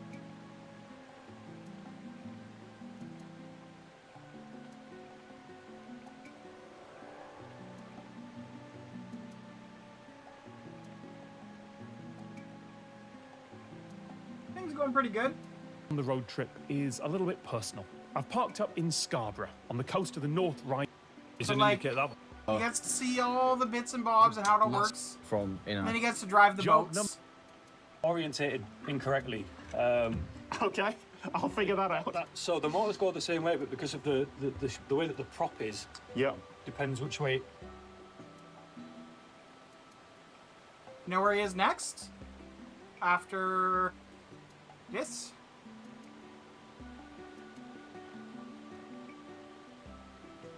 Thank you very much. Your first championship. Next time, about 50,000 people are going to hear me try and play music, whether they want to or not. So where's he headed?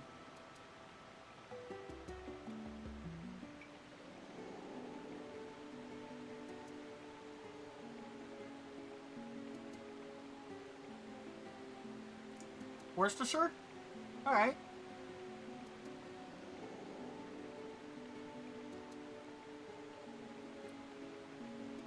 Only 50,000 views would be kind of low. I mean, it is, you know, only 6 hours old at 129,000. Although I will say this is low for the... Like, this is low for this. For him, really. He averages like 1 million. I was joking about the singing. Oh, fair.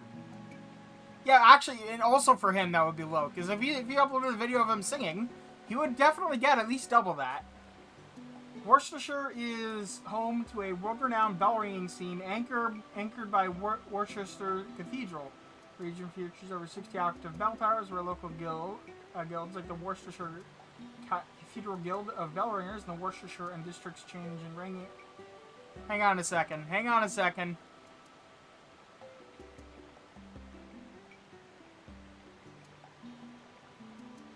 I went on a road trip through every English county. I am handing it to him, and it nearly just went flat. He went with it. So, that doesn't sound safe at this point. Material, Right? What's the material? well, we call it air set sand. Right? True, but bells, I can explain all this. bells just in general, and they don't That just inner make core bells. is made of chemically Or they don't bonded just sand. do They've got a one small silo bell. of sand in the corner of the foundry, along with 2 big barrels of resin and catalyst, and a mixing machine with various controls over it. What comes out initially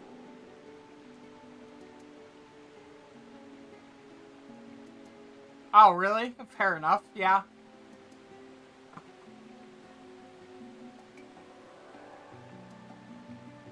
Anyway, back to the game.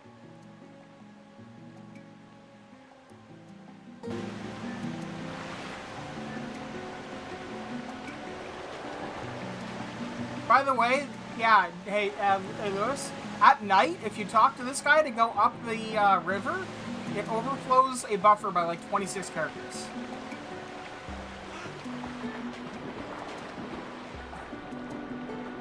Most ridiculous thing.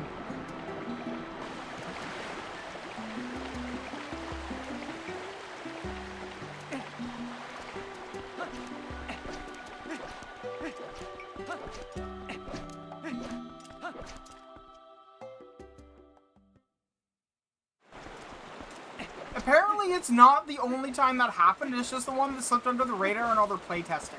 That and the Temple of Time, because they don't crash on Windows. You need a compiler that's a bit more strict about everything, like GCC. MSVC will happily let you corrupt your own memory. Whereas MSVC will, like, or a GCC throws an error. Because it puts guards and stuff in.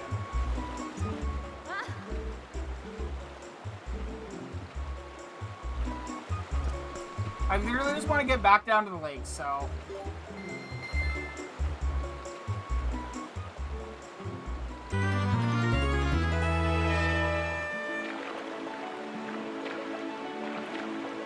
Alright, so where do you think he's going, and what do you think he's gonna do in each?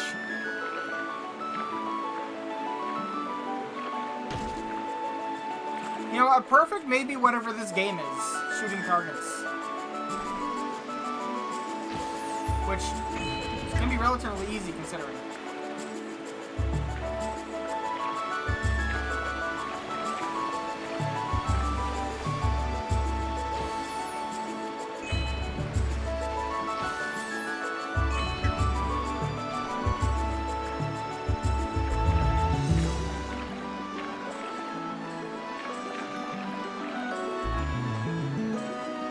But yeah, so is he following like a mappable pattern, or...?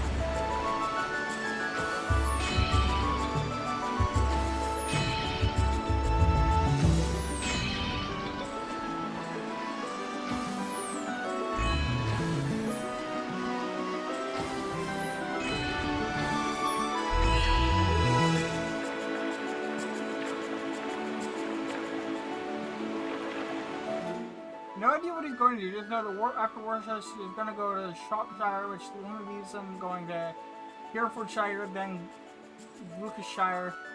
He could go down to the west after. It makes more sense for him to finish there. So after Gloucestershire, I'm guessing Oxfordshire, Northamptonshire, and after that, I'm stuck after Oxford could also be Buckinghamshire. Man, all I can think is with all those shires, I'm surprised they didn't make Lord of the Rings in England.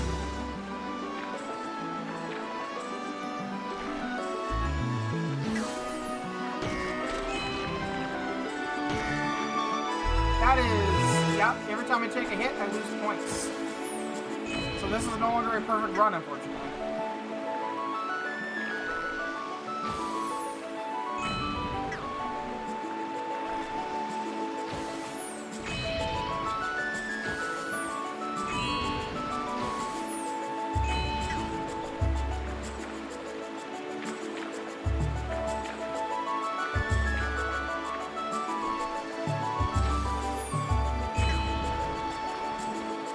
Although it may not count hits against me, but it may count just, did I shoot all the bots?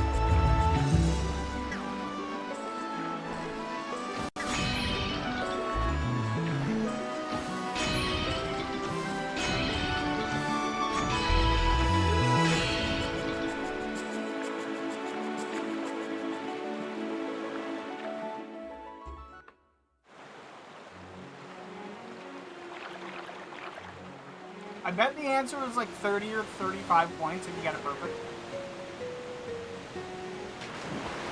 I mean, fair enough.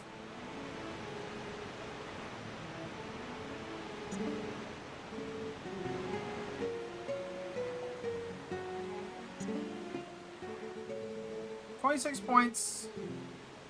First customer to get at least 25, okay.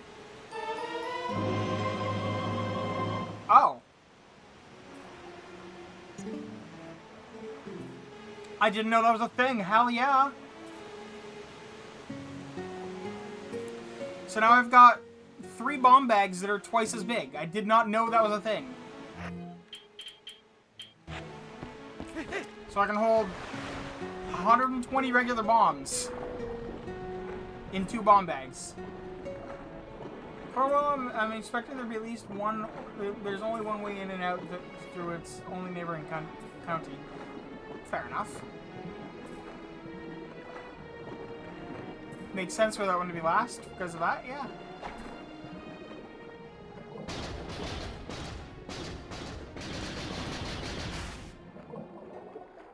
Yes, I'm using the fast forward button because this takes so long.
I cannot. I know I've said this multiple times now, but I cannot understate how good just having native support for the Steam controller games is. If you use SDL3, you get Steam controller for free.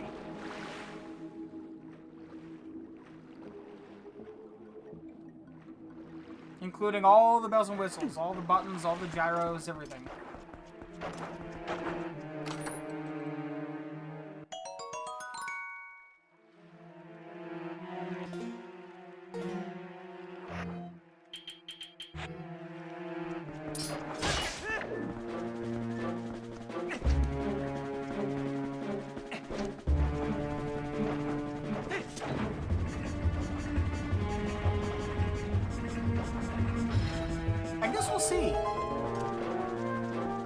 You know, I would not be surprised if Tom Scott followed this up with a trip to, like, doing something in each U.S. state or something like that.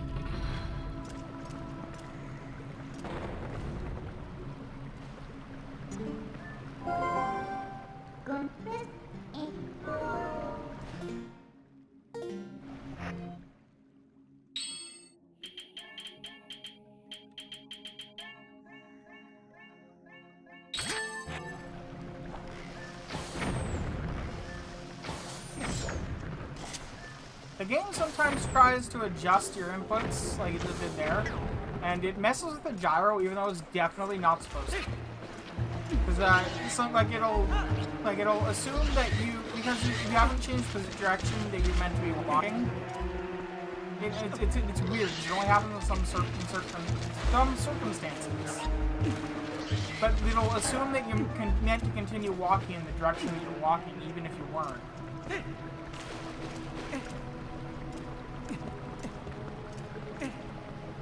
And for whatever reason, when it's doing that, and you switch to a gyro aim, it just messes with the left and right inputs really, really badly. Even though it's gyro and it should just be direct input, but it's not.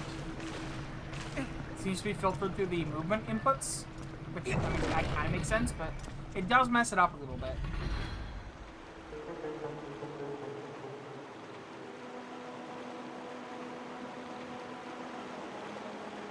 Fun fact, there was originally planned to be stuff out in that water out there that you were getting a great view of. Like, you know, a reason to go in there, and no, there isn't. Not for a very long time.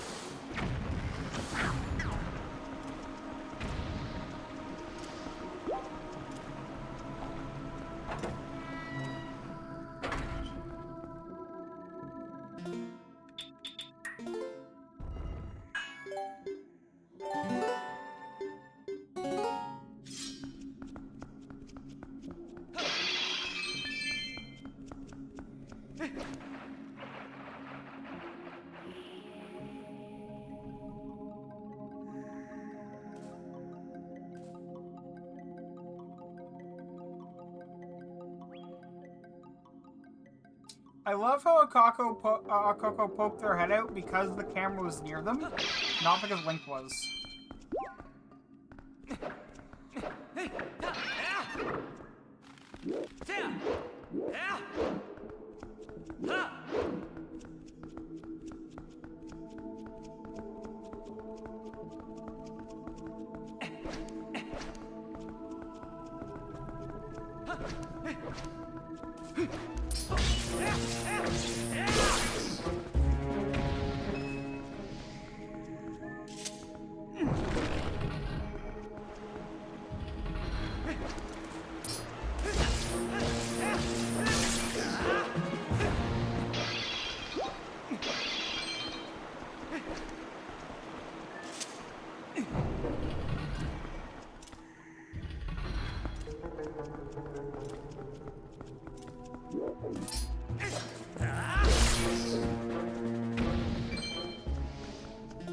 Now and again, I get an audio issue where I'm guessing I just got a dodgy cable. Time and time again, the main TV I use in the middle will randomly come back with a recommended resolution of 1200 by 790.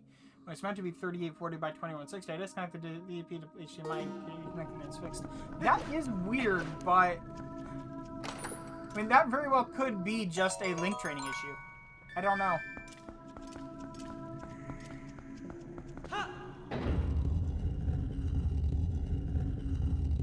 I don't rightly know.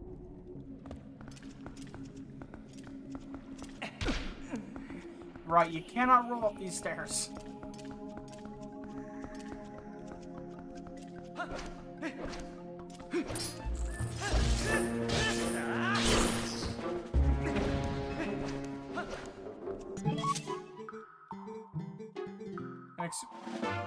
Are you using experimental TV? Also, why?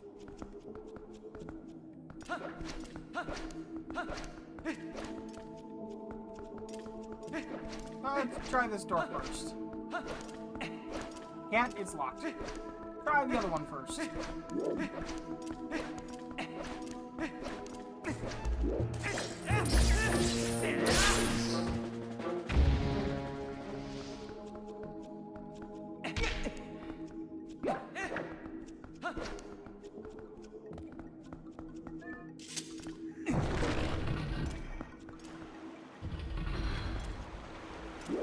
Alright, not this way.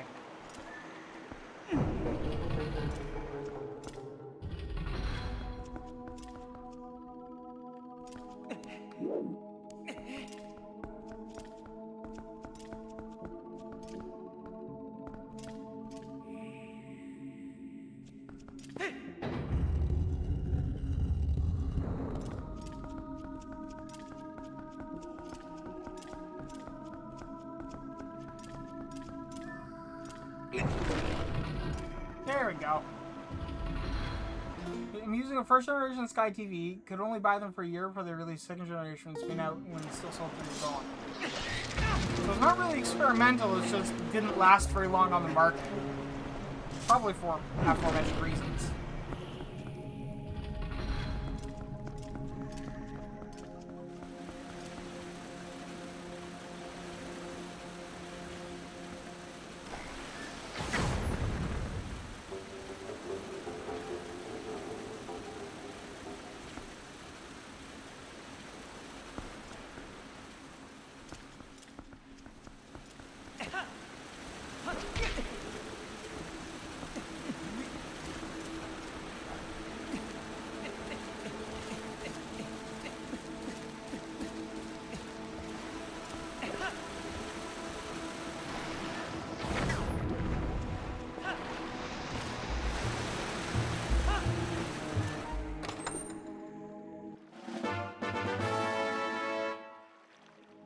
mean, fair enough.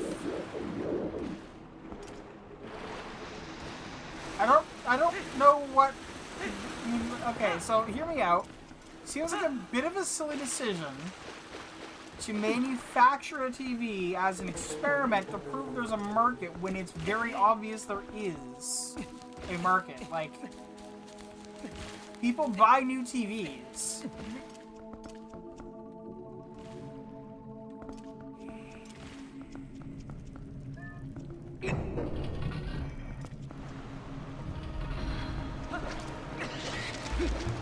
It's like experimenting to see if there's a market for cars.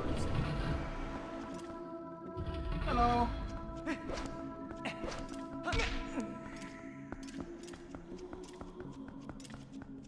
Or a market for RAM.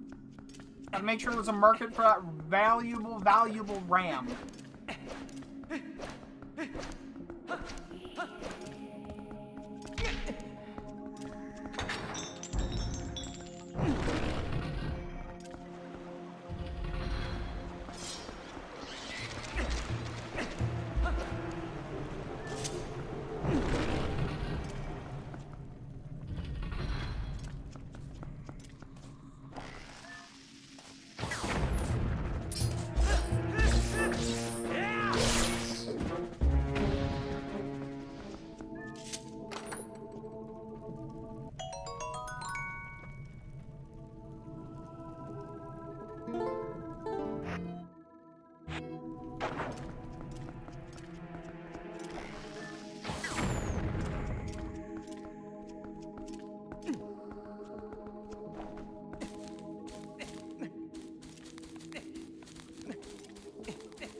I get that, but forever they never produce their own TVs. There's also always TV boxes to watch channels on the internet. In the UK, the people I know, there was stupid amounts of pride about having seen TV brand on their life. Why? They're, at this point, to dispose... I wish it wasn't the case, but they're a disposable appliance. They're made to a cost, and that's true of every brand.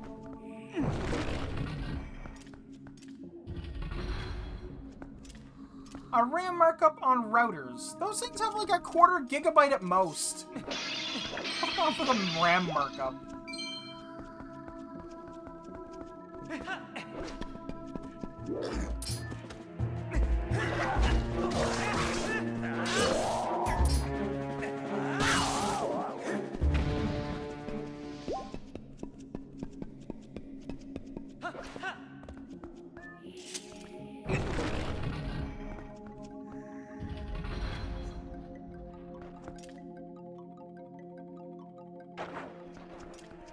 I mean, I will admit, even the price of DDR2 is going up because of RAM prices, but like, come on.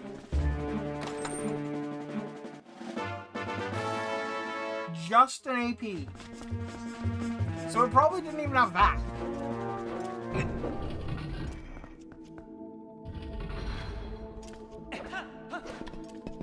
It's literally just an access point. It provides Wi-Fi.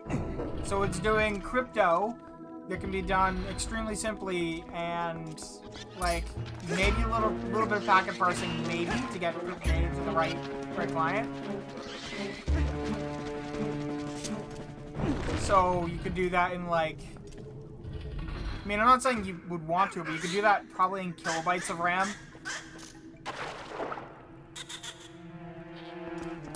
If you weren't firing up like a whole system for it.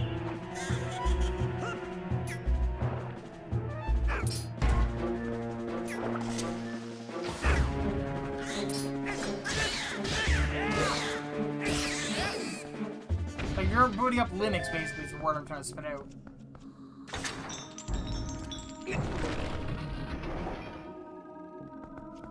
But yeah, because DDR2 is still being used in industry, and people are buying computers that old because they need any computer, the price of DDR2 is actually going up, even though it's actually actively still manufactured.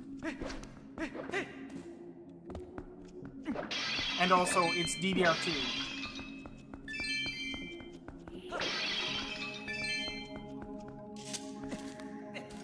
Yeah, no, I'll admit that, yeah. I mean, still, that's 5% that I bet they didn't need to charge, because there's probably not enough RAM to make it even a 5% difference.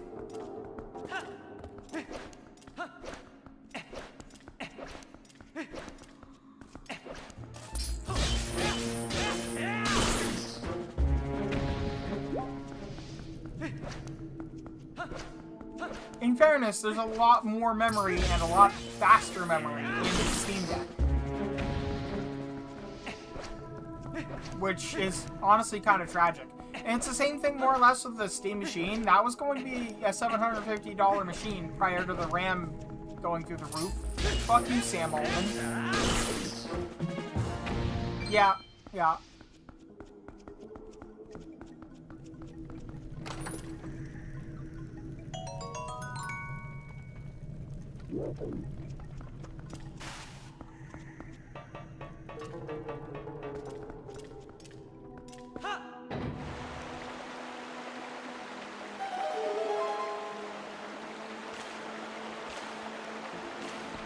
I don't think there's a way for me to get up there. At least without the hook shot later.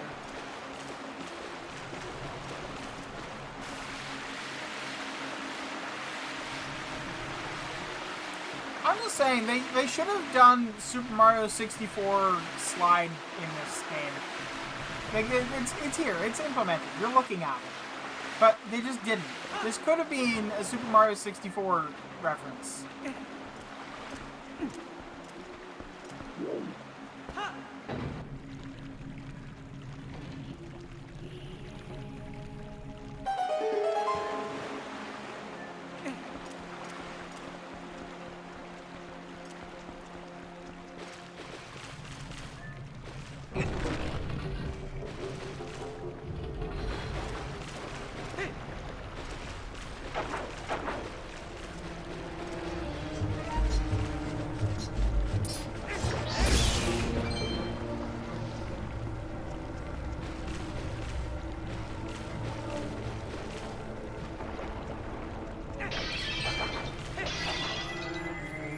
Not quite what I was going for, but I'll take it.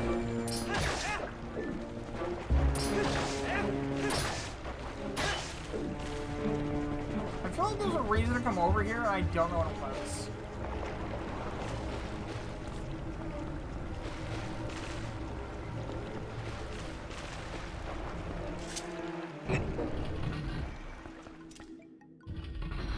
Yeah, I think the Steam Deck is still a great price for what it is, and for the current market conditions that it was launched in.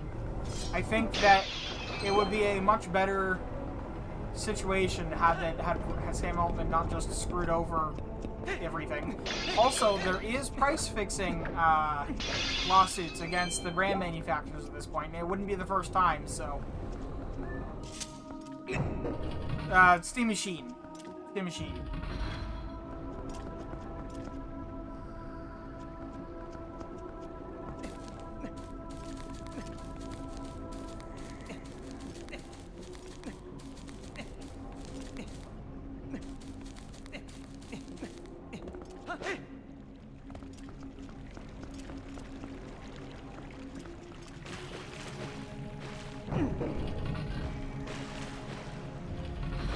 No, I wouldn't either.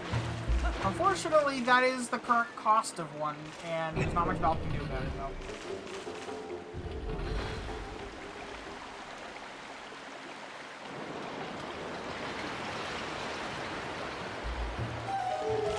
Yeah, exactly.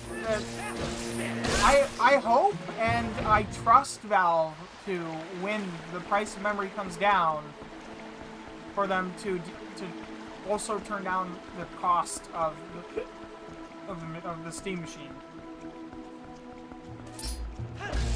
And not let it just become like the last time they did Steam Machines in 2013. Will they? I don't know. But I really hope so.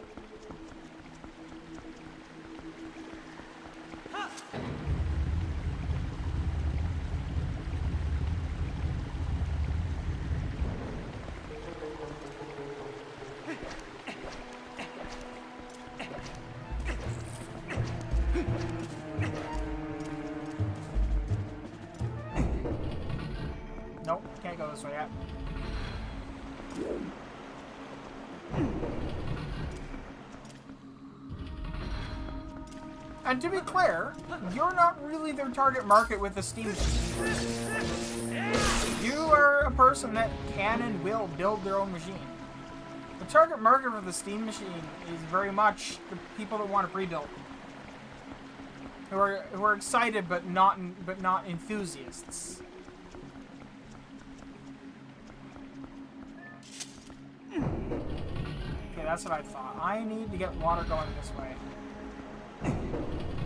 Yeah, the target people would be like people like DM's mom, or my mom, or people that are gamers and want to get away from. They want a console-like experience, but they also want the sales that Steam can provide.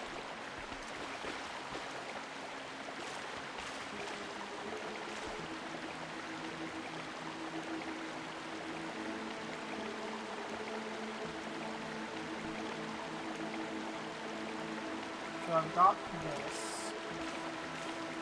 You know what? I bet the next floor down probably... Yeah, you know what? Yes, I know what I'm doing. Your mom's a controller player, she loves your Steam Deck? Yeah. But like, it really is just like, what if PC gaming, but console? And that's fantastic. That's really, really good. Valve has nailed that experience, and the Steam Deck was a great way to do it.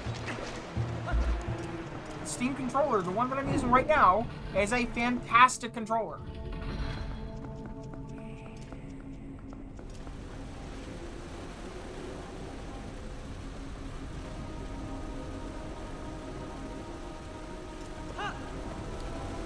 Your dad used one ride you like it's not worth it at this price, especially since he doesn't game anymore. Well, but that's the thing. The fact that he was considering it. I mean, SteamOS has always been free. The question has always been, is it worth installing on your hardware? And the answer to that has generally been, if you have compatible hardware, then yeah, go for it. But up till now, that hasn't really been the case.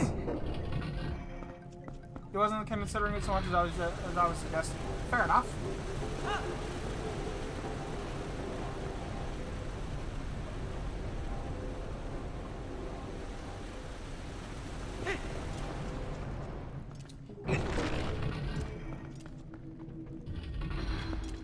That's fair. Yeah, it's not a terrible way to go. It's something you can get a comparable laptop to, to be honest. I do think that the Steam machine competes favorably in a market where the competition is laptops.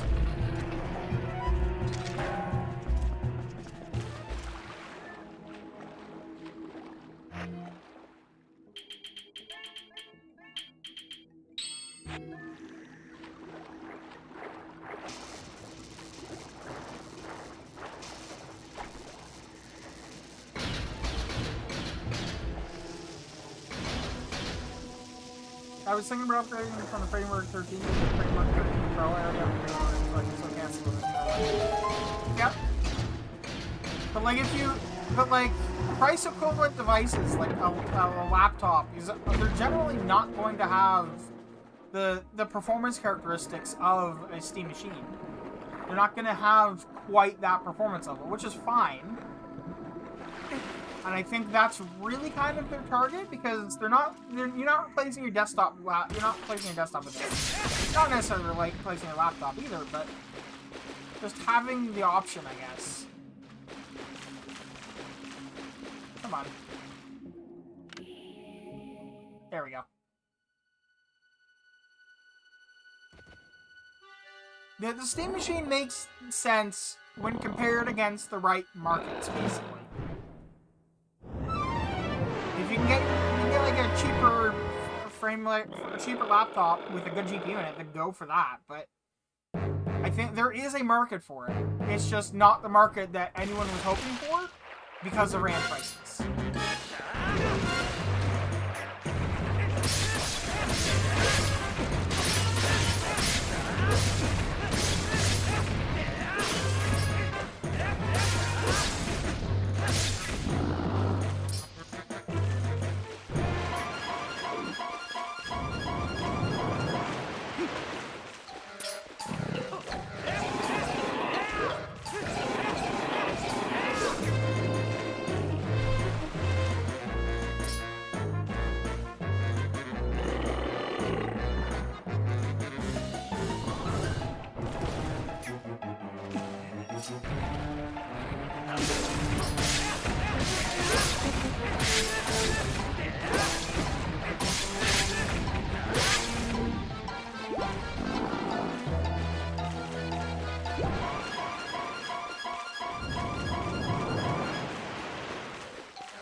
laptop because I'm having enough hardware issues and I want to replace a bunch of components. I need battery, keyboard, speaker, etc. But I feel like it's kind of empowered and I want performance, battery life, and relation. That's totally fair. Yeah, that's good reason.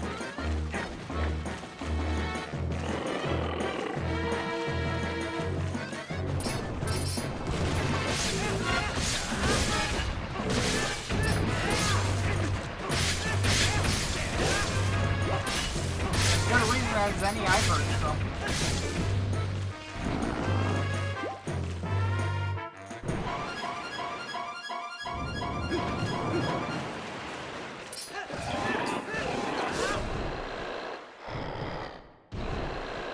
Yeah, no, I understand why you would want to go for the full upgrade.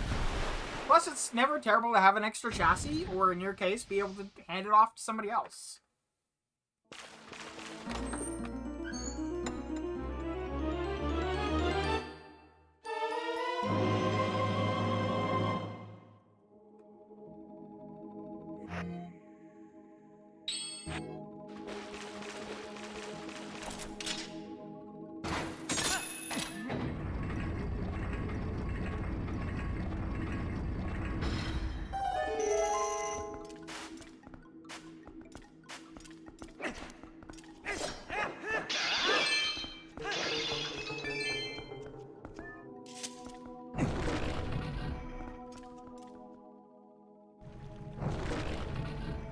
I could buy a whole new laptop, use the main board as a mini PC with a cooler master case.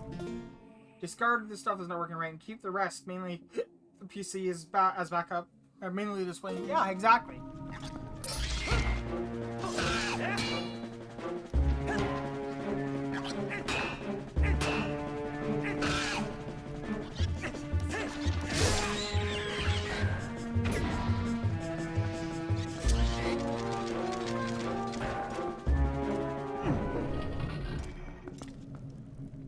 I mean, ideally you don't, but it's all. But like, people underestimate how nice it is to have backup components.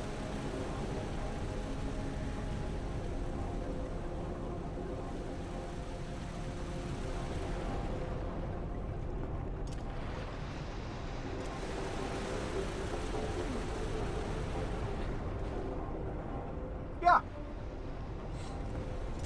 Honestly, Frameworks, just intergenerational compatibility is so good. I don't own any because money, but I cannot understate enough how impressed I am with everything they've done.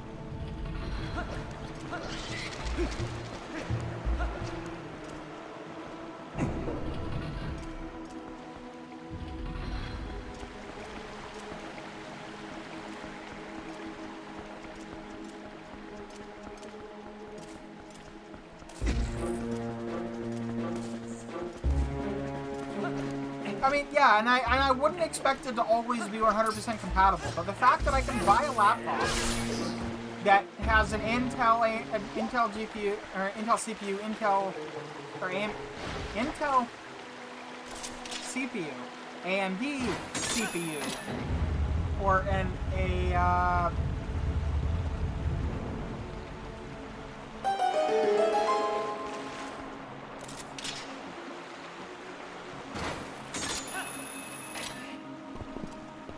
or RISC-V. RISC-V is the words I'm looking for.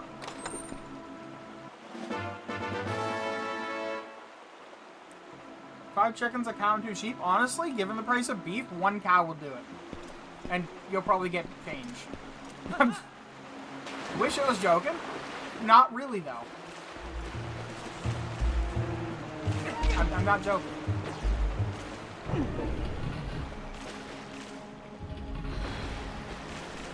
Yeah, it's not meant for consumers. It is not high performance or anything. But the fact that it exists, the fact that that as a platform, Framework is stable enough to justify somebody else making a motherboard for the chassis, says a whole fucking lot.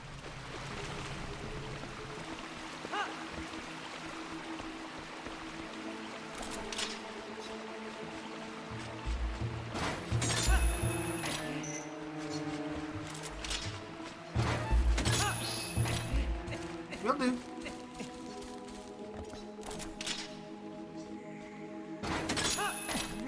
but yeah, for anyone who doesn't know, there you can get a RISC-V motherboard for the for your Framework laptop, and that isn't made by Framework. And there is a lot of costs and risk involved in doing something like that, because if the laptop stops being sold next year, all the engineering money that went into making that, like, you lose it all. You lose. So the fact that there is companies making third-party motherboards for Framework computers means that Framework has enough of a track record now that it is no longer an unsurmountable risk to justify doing things like that.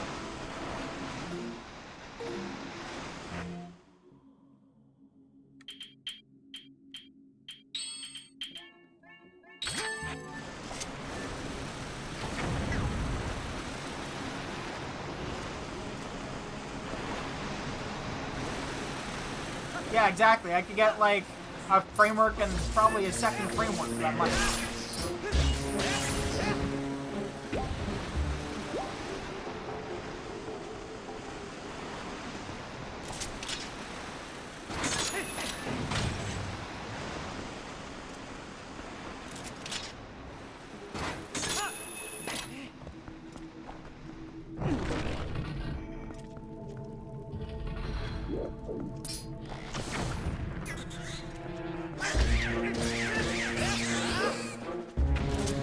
You know, I always went with the,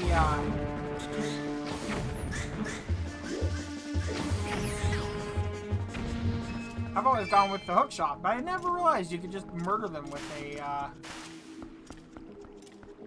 with bomb arrows. Normally I'm hurting for bombs, quite badly, because I never knew you'd get a bomb bag doubler, so.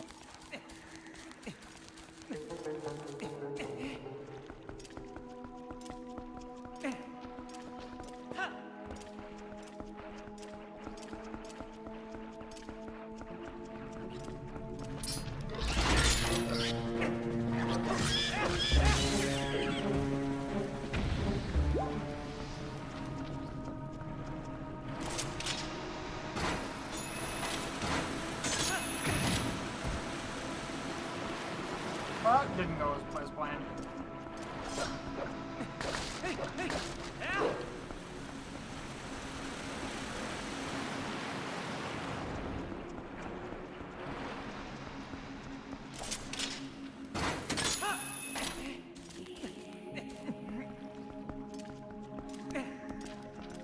But yeah, $4,000 I could buy 3-ish Frameworks.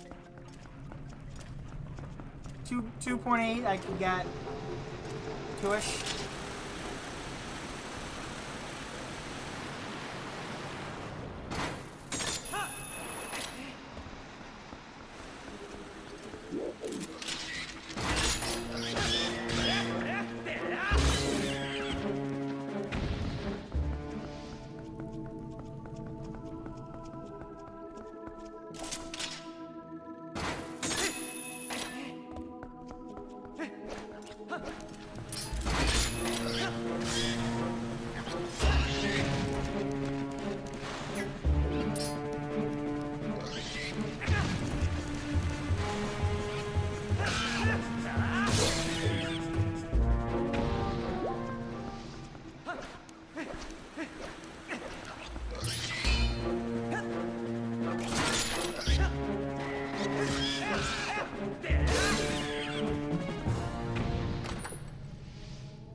I love when the game checks see if there's water below you, but doesn't account for which surface is on top.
that's a bit of driving, yeah.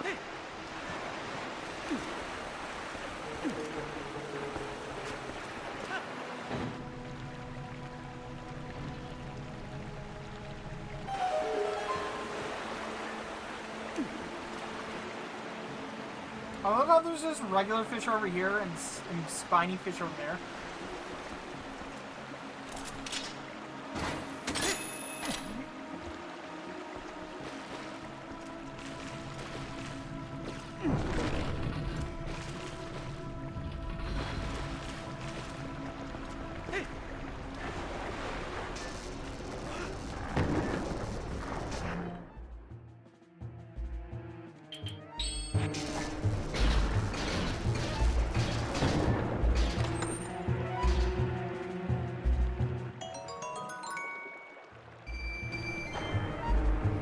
Four separate 2-hour drives? That's not awful, I guess, as long as you get some time between them.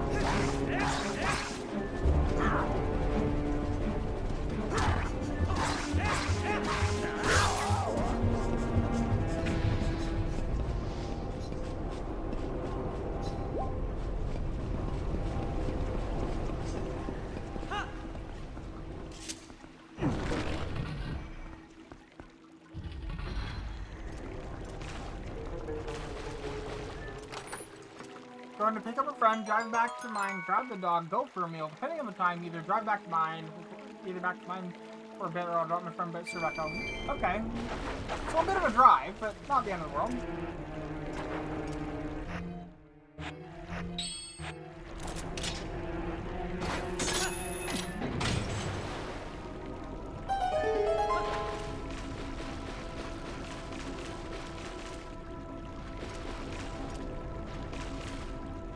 I didn't open that chest.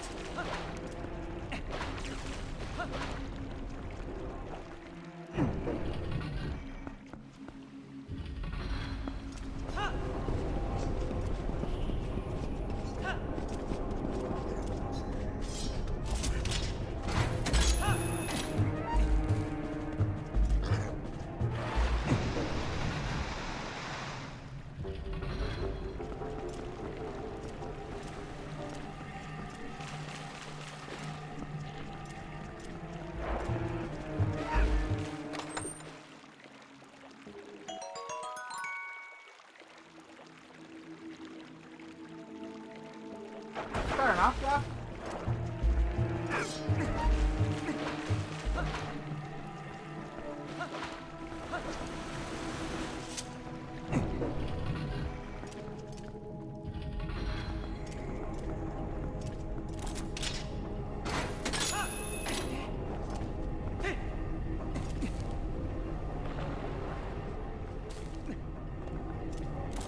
Not particularly where I really wanted them up there.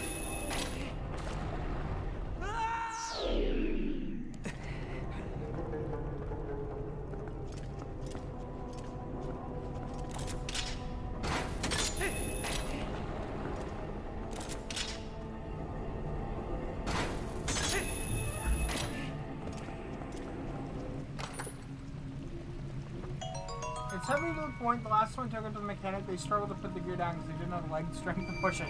Why is it so heavy?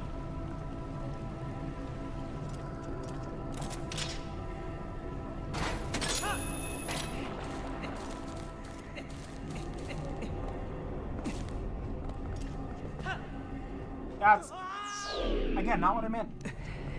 Although helpful, actually, because I can do this.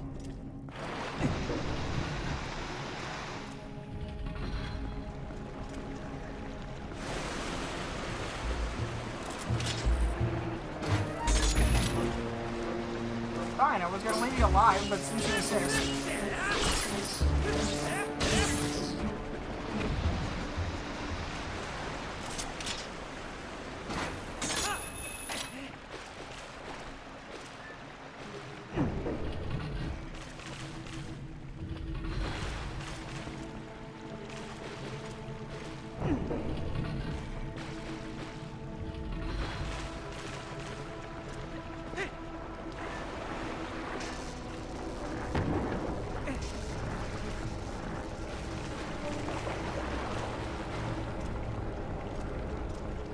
Okay, but correct me if I'm wrong. Don't clutches technically get lighter as the material wears away?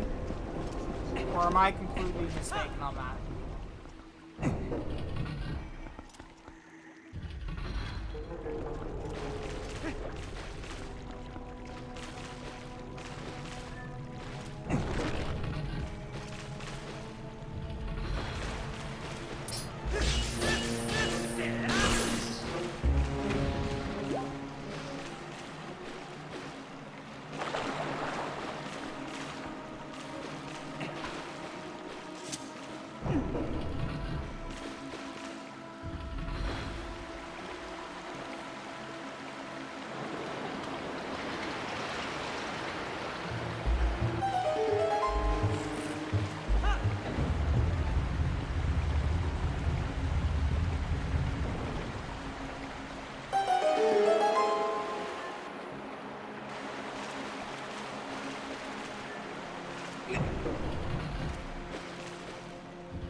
For some unknown reason to me, every mag that's remanufactured between 2004 and 2008 has the same clutch issue where it gets 30 years time goes on, so like, that is weird.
I can't believe I never thought, hey, maybe I should open this chest. I was like, yeah, from now?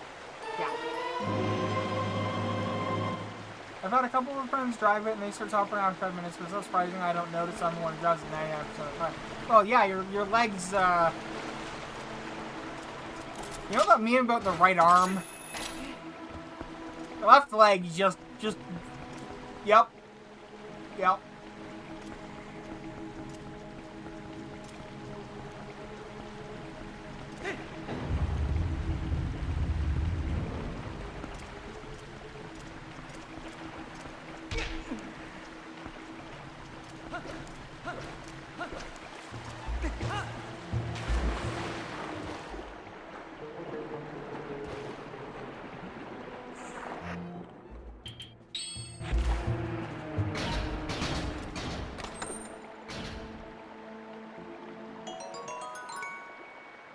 You know, my wallet's full, so that's actually just a waste.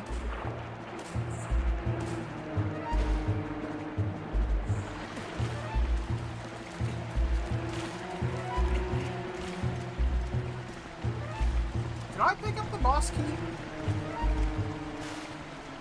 No, I turned on the water.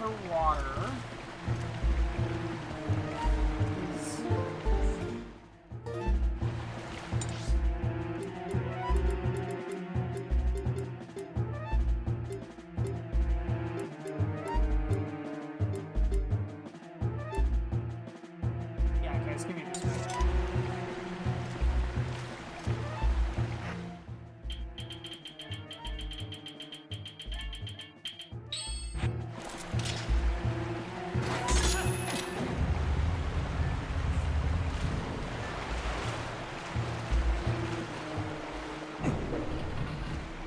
or is it gonna be this way? I guess we're gonna find out.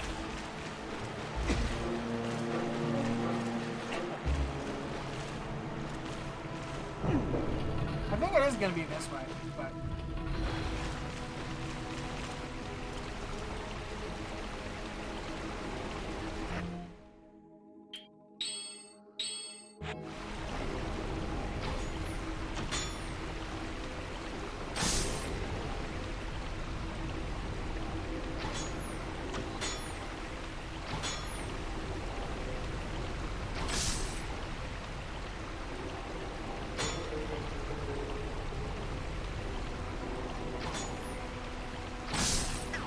There we go.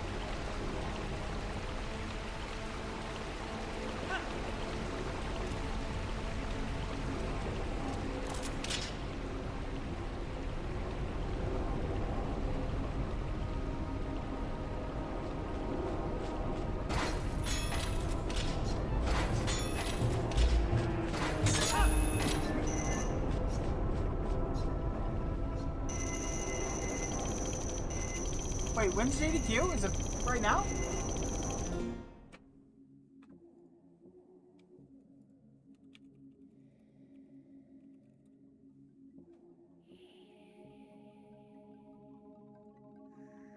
God, that is super It cool. is. And as you can see in the game, sometimes they break, so be careful. Wow, I was not expecting that. So that is very cool. Thank you so much.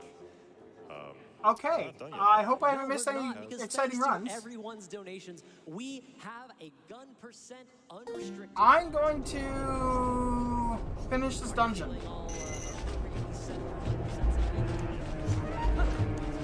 All right. Countdown for gun percent. All right, 5, 4, 3, 2, gun. Gun. I guess gun sounds like one. That's pretty good. Yeah. So, gun percent is a pretty straightforward category. It's also an achievement in the game. Get the gun. You know what? That's it. That's I'm right. actually not going to finish it. The unrestricted category. I'm going to get the boss key, Major achievements. and then I'm going to call it quits. This is going to be a very short category. This is actually a great one to learn if you're new to skateboarding or just want to try out movement. It's great. To aim the stick. It is actually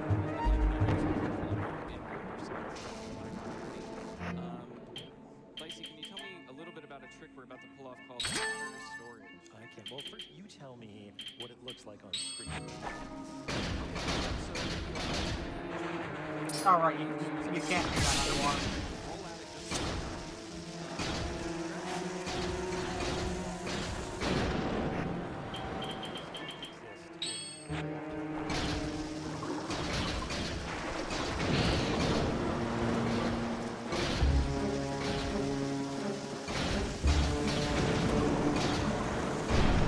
Want to point out how not floaty the physics are when you're being thrown around?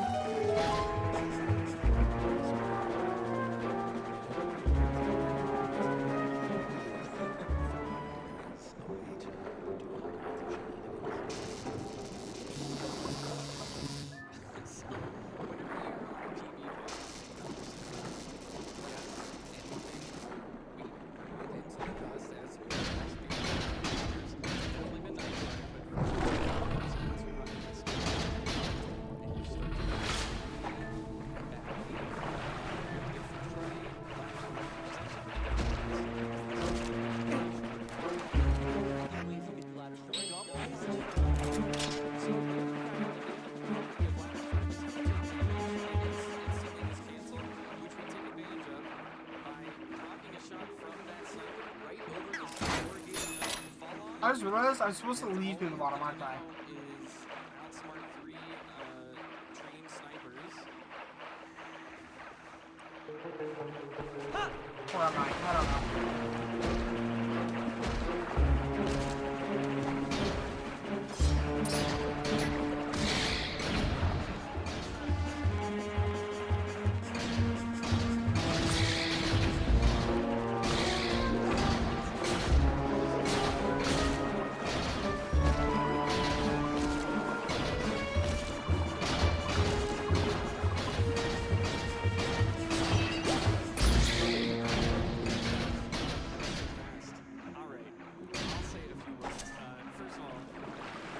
Super Mario Bros. Spyro 3. Okay. So nothing I'm super concerned about missing. Okay.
Handy. Even some brave and strong people struggle, but the one thing they don't do is ever give up. They are always trying, helping, and supporting. So thank you for your orders. Let's keep it going. No, fuck it. I'm gonna hit the boss key, I'm gonna beat the boss, and then I'm gonna call it. Well, once again, thank you so much for GQ.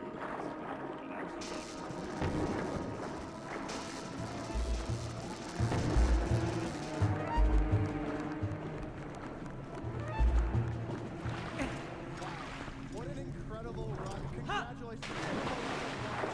That was absolutely amazing. That was so good. Tunic is such a special game. I'm so excited that we got to show it off on the main stage. Well, hello everyone. We are in our checkpoint today. Hello, my name is Bobby Berman. Tunic was a very fast speed run. For you all today. We're going to be playing GDQ categories. And we have a bunch of folks. We're going to be walking through some different categories I have crafted for them custom. We do have... Okay, the more I'm looking around and looking at the map, the more I'm realizing actually I think the solution is, well, I mean, it's that door there. Gotta figure out how to get there. So we're playing, again, GDQ categories. I have come up with custom categories for both of these individuals who are currently going to be playing. So what's going to be happening is, for example, I will give data for category. He will list off as many things from that category related to the game. Separate categories. Whoever cannot list something from that category will automatically be moved on and this will be a King of the Hill style. As long as you can keep listing off items, you'll be able to stay in the game. Does that make sense? Mm-hmm. I'm locked in. I'm ready. Here we go. Yeah? All right, so let's get started. Audience, are you ready? All right, your two categories to start off with. Food. How the hell? Your category is Zelda characters. Here's the King 9% glitches. Is Tuesday, SM64 120 tabs after Saturday, fall bailing. Okay. Go. Okay. Link. Cyndaquil. Zelda. Quilava. Oh no.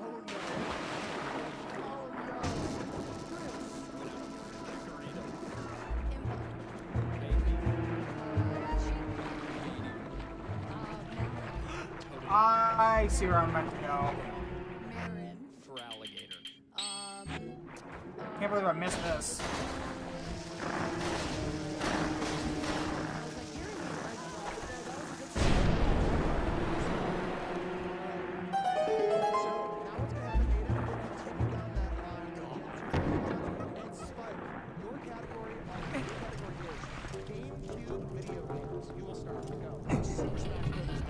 Sorry guys, Centrid. I just want you to know this isn't part of my 5 seconds. I feel like we're in a... It's up in 5 seconds. This feels like, oh, the black person should all...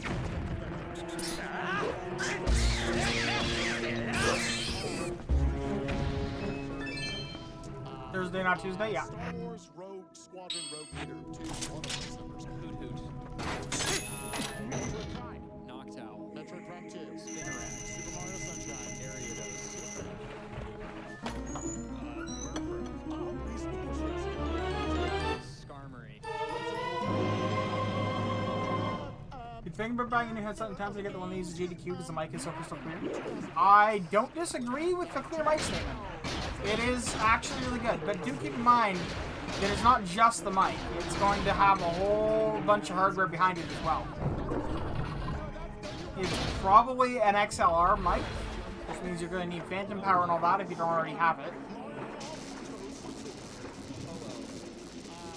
And they've probably got it all plugged into a massive soundboard that's doing things like bass equalization and such. That being said, it is a great mic. Fully admit that.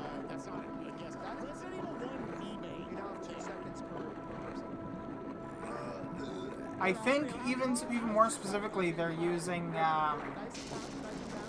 Those are the same microphones that you often hear hosts at like sports events use. Because it's really good at capturing your voice without capturing the environment that you're in.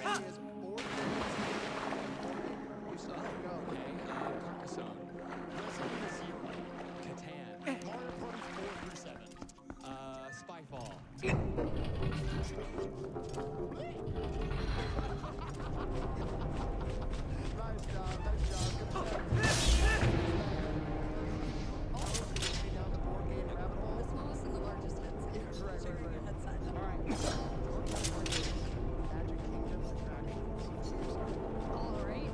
That's what I want to hook on to. Where we go? how was Space Mountain?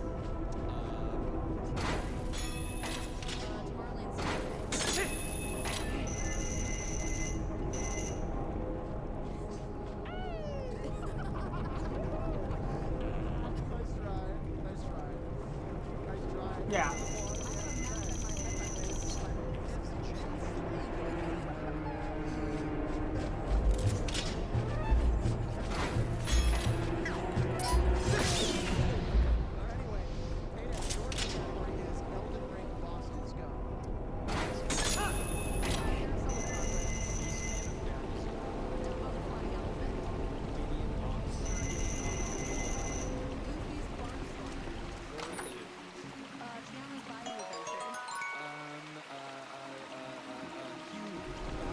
But yeah, they're not cheap mics, but they're good mics.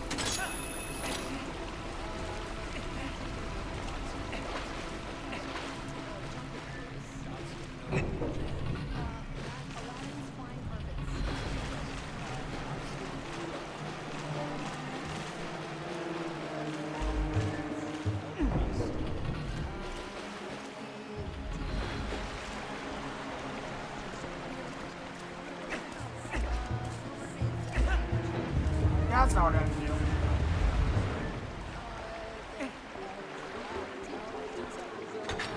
Let's go beat up a boss, shall we?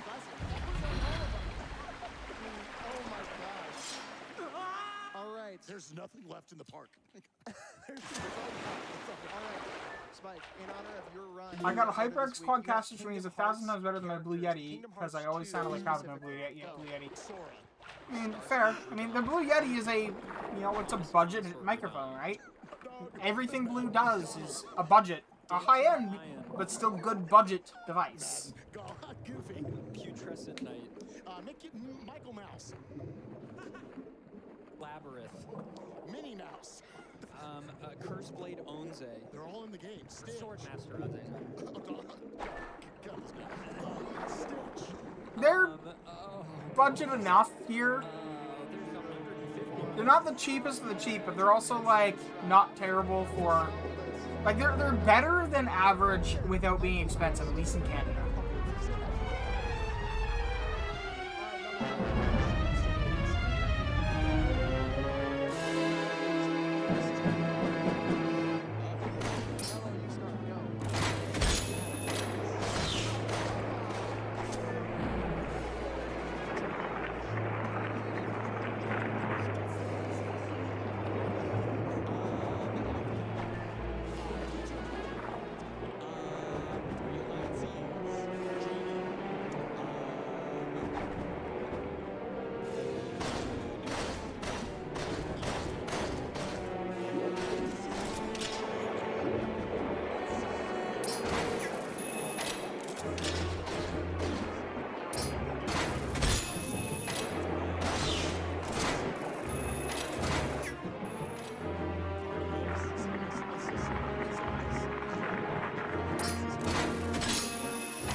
bullshit.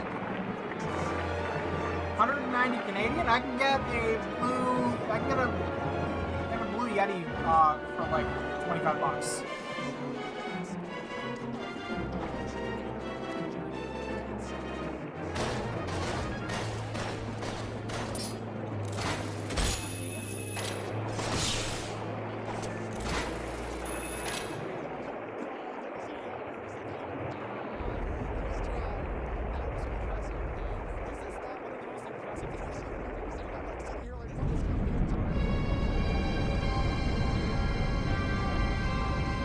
I saw a blue snowball at the store that I frequent that has just secondhand stuff for $5. At that price, that's a steal regardless of what you think about the snowball.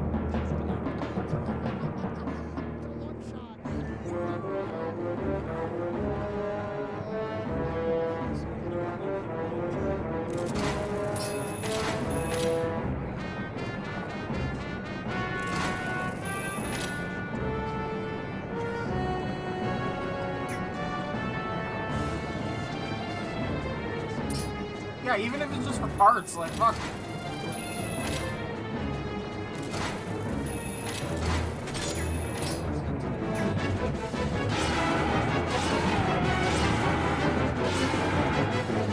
You know, there's really not that much danger with this particular fight. Like, there's doesn't really do all that much to actually, like, harm you.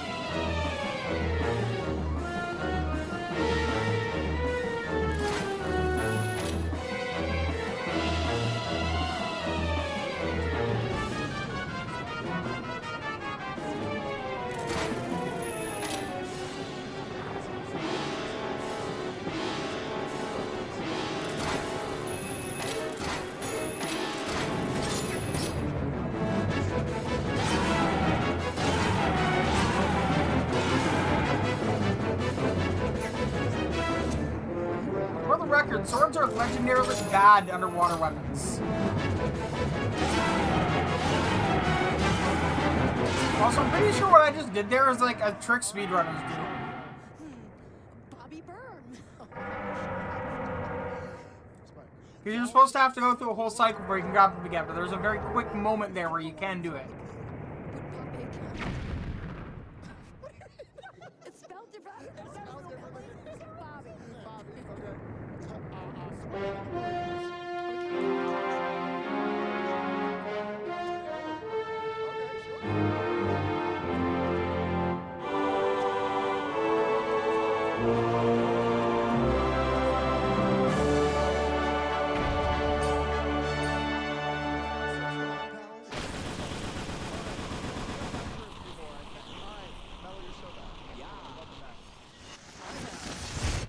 League of Legends characters. Oh, God.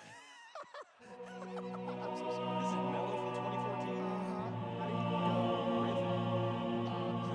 2014. The last time I was in there was a B450 motherboard for $10. And I was like, oh man, if I needed one, that would be beautiful.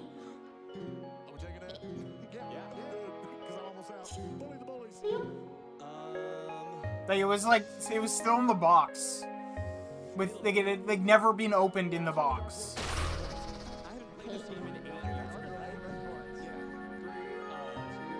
I still regret that time that I saw a PSP in the electronics area and I didn't grab it. Like, fuck me.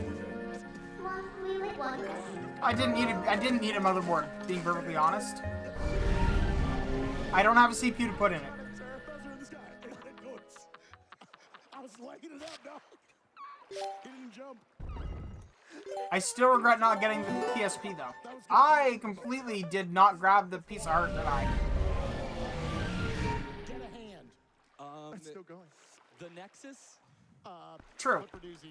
Yeah, I'm pretty sure I did not grab that piece of art. I'm pretty sure I did not buy the heart piece. Grab the heart piece. Alright. Oh yeah, this leads directly into Midnight's Desperate Hour, doesn't it? Well, I guess we're doing Midnight's Desperate Hour.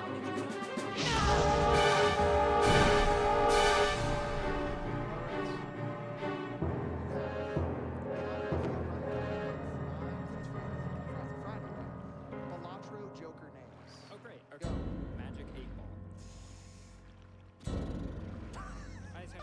it's called a call, but how about All right, Foo. That. All right. How about we do? Thank you. How about we'll do 2 more rounds? We'll do 2 more rounds. All right. fun. I'm enjoying this. Foo. This is fun. I've got the nerves just a little bit. Yeah. Competitive. We have Kirby characters. Go. Okay. There's more than one. Kirby. Jimbo. Waddle Dee. Technically, he's called Joker. Okay. The runner. King DDD. Mine. Elfilin. Rainstorm. You know what's funny? If you go to the Games Done Quick schedule site prior to the event going live, you can actually see all of the hidden game incentives. They're just listed. Oh, Rick. So technically, you can just like know everything prior to the start of the event, what all the incentives are going to be. Go so fast. All right, this will be our last round for this game, I think. So. Do you want to come back? Yes, yeah. You want this one? All right. What? All right. You want a hard one? Bobby, I want a hard one. You want a hard one? Yeah. All right. Wait, switch me up. I could go 150. I'm going to be so real with you. Give me a hard one. All right, I'll give you both. Well, 2 of the ones that I had that were hard. Very kind of Hello, you have me. days of the week that SGQ operates. Got it. Got it. 8F, you have games with the word trigger in it. Seems a little imbalanced. Seems a little imbalanced. I think it's fair. Mo, go. Monday. Chrono Trigger. Sunday. Bro's building up the tension. Danganronpa doesn't have the word trigger in it. That's a word. Danganronpa is the word.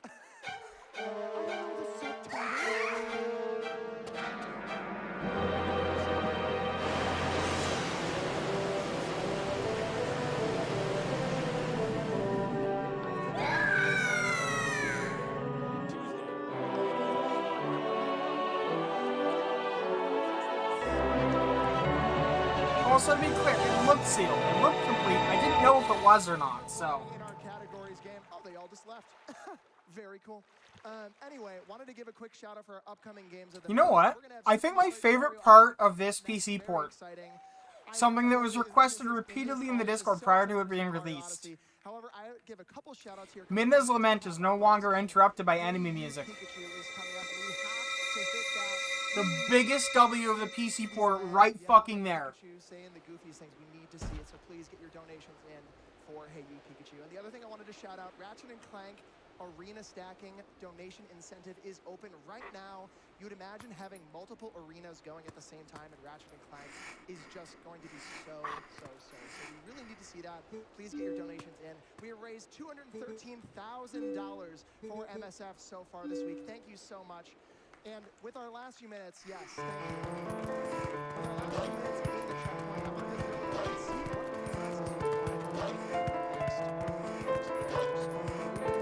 I'm gonna pass near this enemy, and it's just gonna keep playing.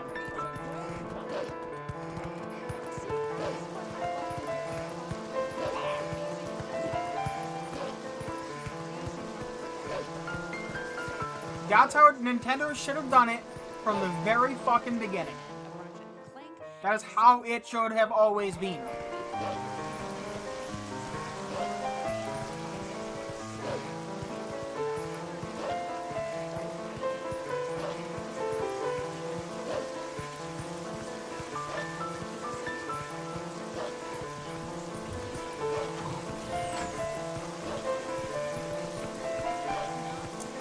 You know, it's neat. This is, the way the music is written.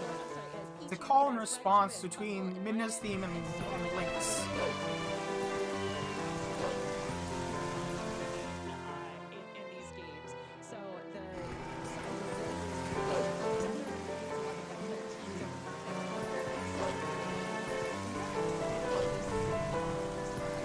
Or Midna's theme is much weaker in this context. For obvious reasons.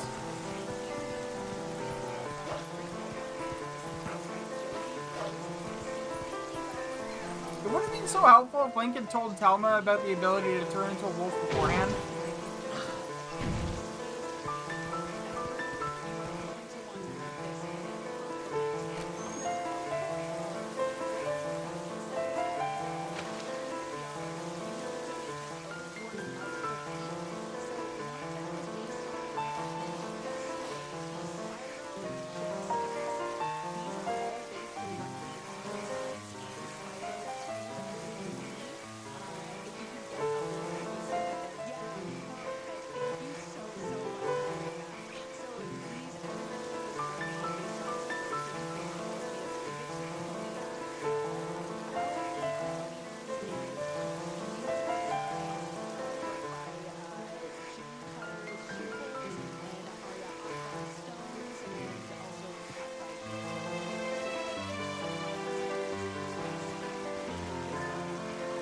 So, the cat just mentioned making sure the humans don't notice us. I wonder what that entails. I've never actually paid attention, and I'm curious if the cat's like in there specifically distracting him.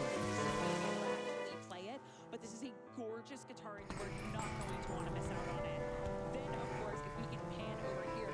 Nick, what do you think of this next prize bundle? Also, why does Telma keep so many pots up here? Thanks, Nick. So, as a part of our Valheim grand prize bundle, we have the sword and shield I don't see any cat in here. along with an incredible Valheim tanker, and we have But also, this is just a terrible place to keep pots. So all four of these prizes, the tanker, the sword, the shield, and Nick the Nest, the plushie, can all be yours for $250 donation. So yes, if we can get a zoom in on the sword and the shield, these are absolutely stunning. Also pieces. runs. I am in love with them. And of course, who could forget our final prize pack, which is the Pokemon Mega Evolution TCG bundle. This includes a booster box and an elite trainer box. And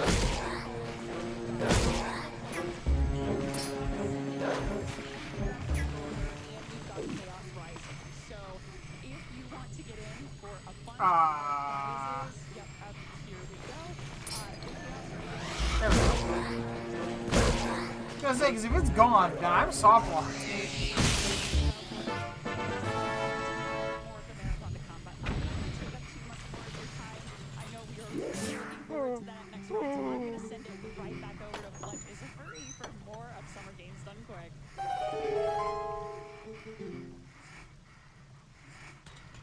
Thank you so much, Ruby. All kinds of fantastic prizes that you can always take a look at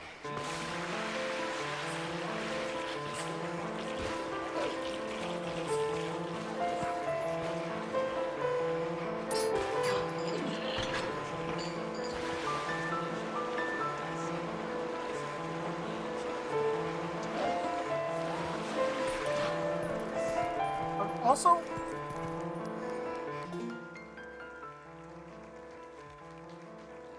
And he says, ever so simply, okay then. thank you all. I think my neighbors just started a diesel engine in the living room or something down. Anyway.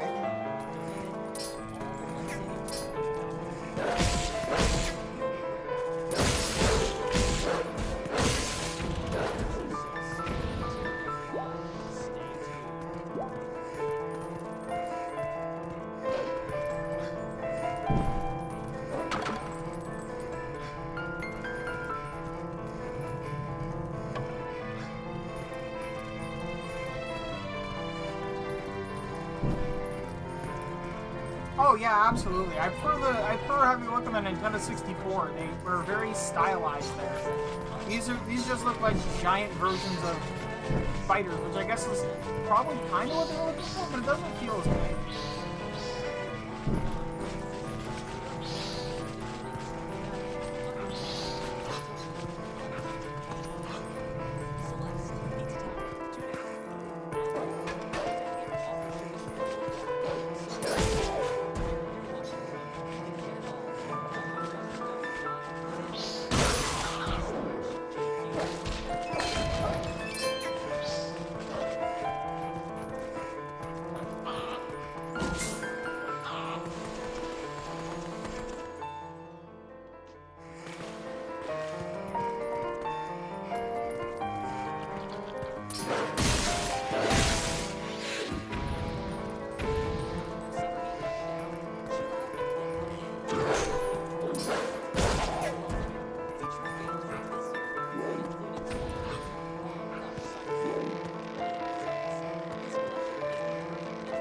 what neighbors are doing, but they're vibrating the building.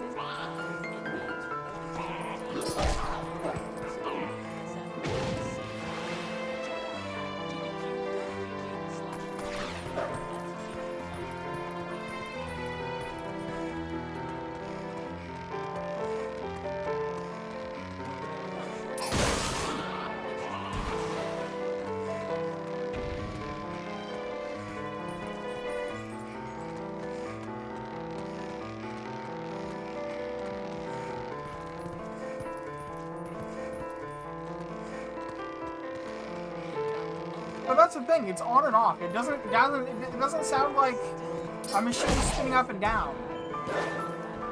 Also, one of the other biggest mistakes that this game made is there's no finishing move for a wolf. When you down them and they're stunned, you just have to wait for them to get up before you can attack them again. There's nothing you can do to harm them.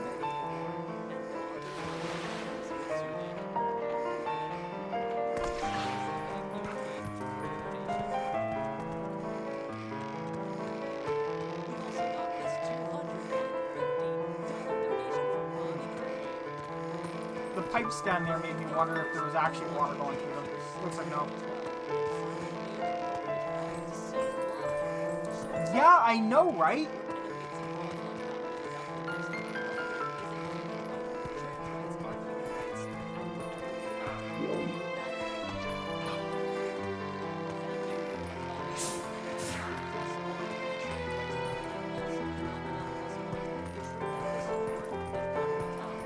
Sometimes Link is way too eager to get on a rope. Other times he just misses it.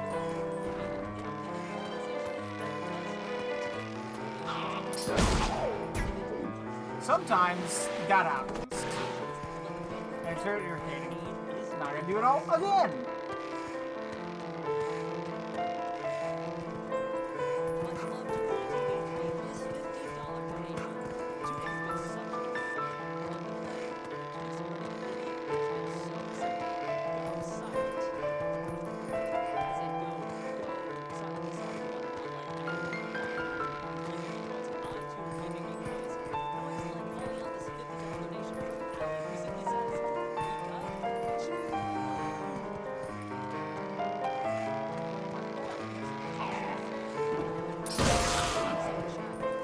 Okay, the camera spinning there was not useful.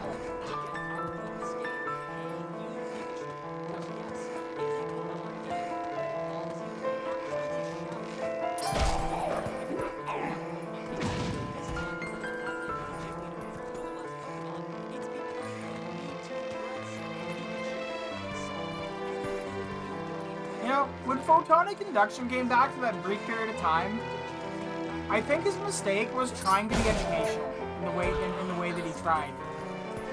Because nobody watched photonic induction for educational material. I mean, he probably got some education out of it, but that wasn't why you watched him.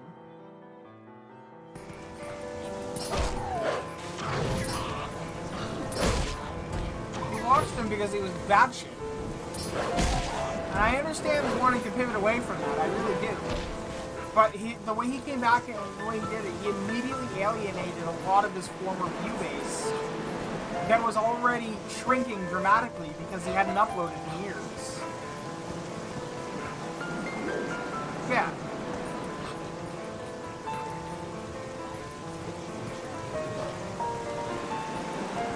Like, what he needed to do was continue doing what he had been doing before, while maybe also explaining, the whys. Like, the reason that this works is, you know, there's a vacuum inside this light bulb. We're going to use that to launch something across the house and break a window. Like, $250. Tunic is one of my favorite video games. we're going to melt some wrenches. This time in my living room instead of the attic. It's a win-win-win. Thank you very much for your donation. That $250 Possible, and I hope so, and I hope he takes I hope he understands what I'm saying right now. You know what I mean? In hospital wards like the ones that MSF can set up wherever they need to provide medical assistance.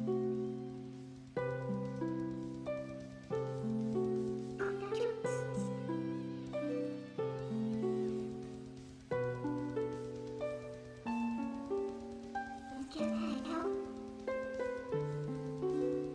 This room. Thank you to Christy, who Yeah, sent exactly, $50 exactly. saying, "Go silent. This is so He, cool. he, Love you so the much." size, the biggest fuse that he has popped is no longer the biggest fuse on YouTube.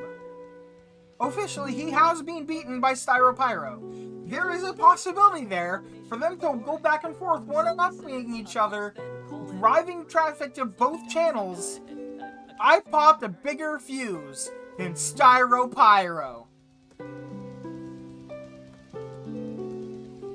I made a jet bike that goes faster than the one that Intexa made. Like, there's so many things that he could do that would drive traffic to his channel. Shout out to Kate Gray, who donated $250 to Doctors Without Borders. Hi, Tunic Pals. Please give the fox a little kiss on the head for me. And please give Andrew a little pat on the head for me. Love you all. Good luck. Bye. And on that, we are so ready to head over to Super Mario Odyssey. And thanks to your donations, we're capping it all off with Facing the Moon Cave. So please put your hands together for Cheese J running all story moons of Super Mario Odyssey. What's going on, SGDQ? I am so excited to showcase my favorite story of all time on the biggest moon stage. Super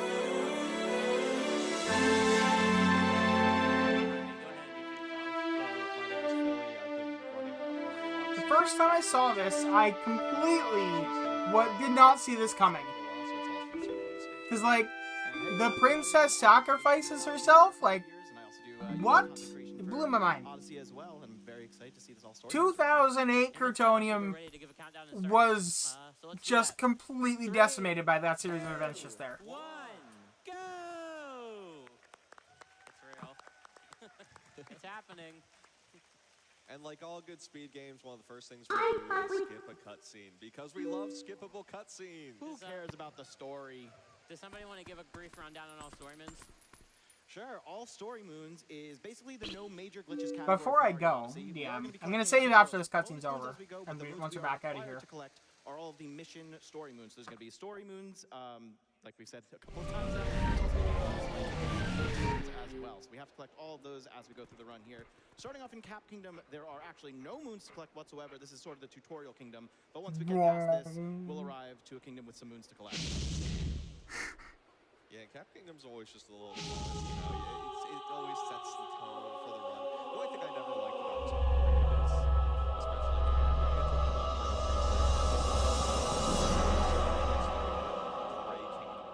It's a bit of a gloomy start to the run, especially for Sky's Kingdom. But luckily it does go by pretty quick.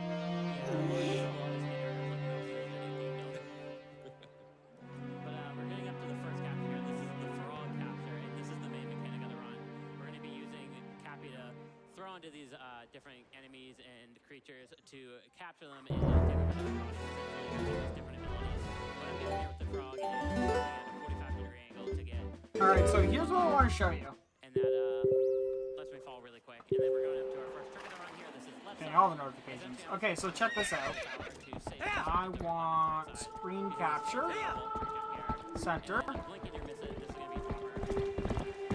Check out the bitrate that I'm streaming at. Quite literally could miss it if you do blink. It's going to be over in about 5 seconds here. And dead. That's done. That's a long blink. They were taking a short nap. That's all. They're awake now.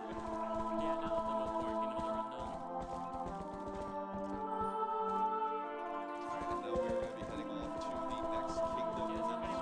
Only 100,000 kilobits. Yeah. Yes, so we have our first story moon coming up here, our first requirement, and right after we collect that, there is a pixel-perfect jump to land on a ledge. Yeah, just a small, high, ridiculous volume of data. Skip multiple cutscenes, skip multiple captures, and we jump straight up to the boss fight. So this jump is called TSF, which is skip, skip. The original route for this game with the beginner It's more than 10x what Twitch accepts.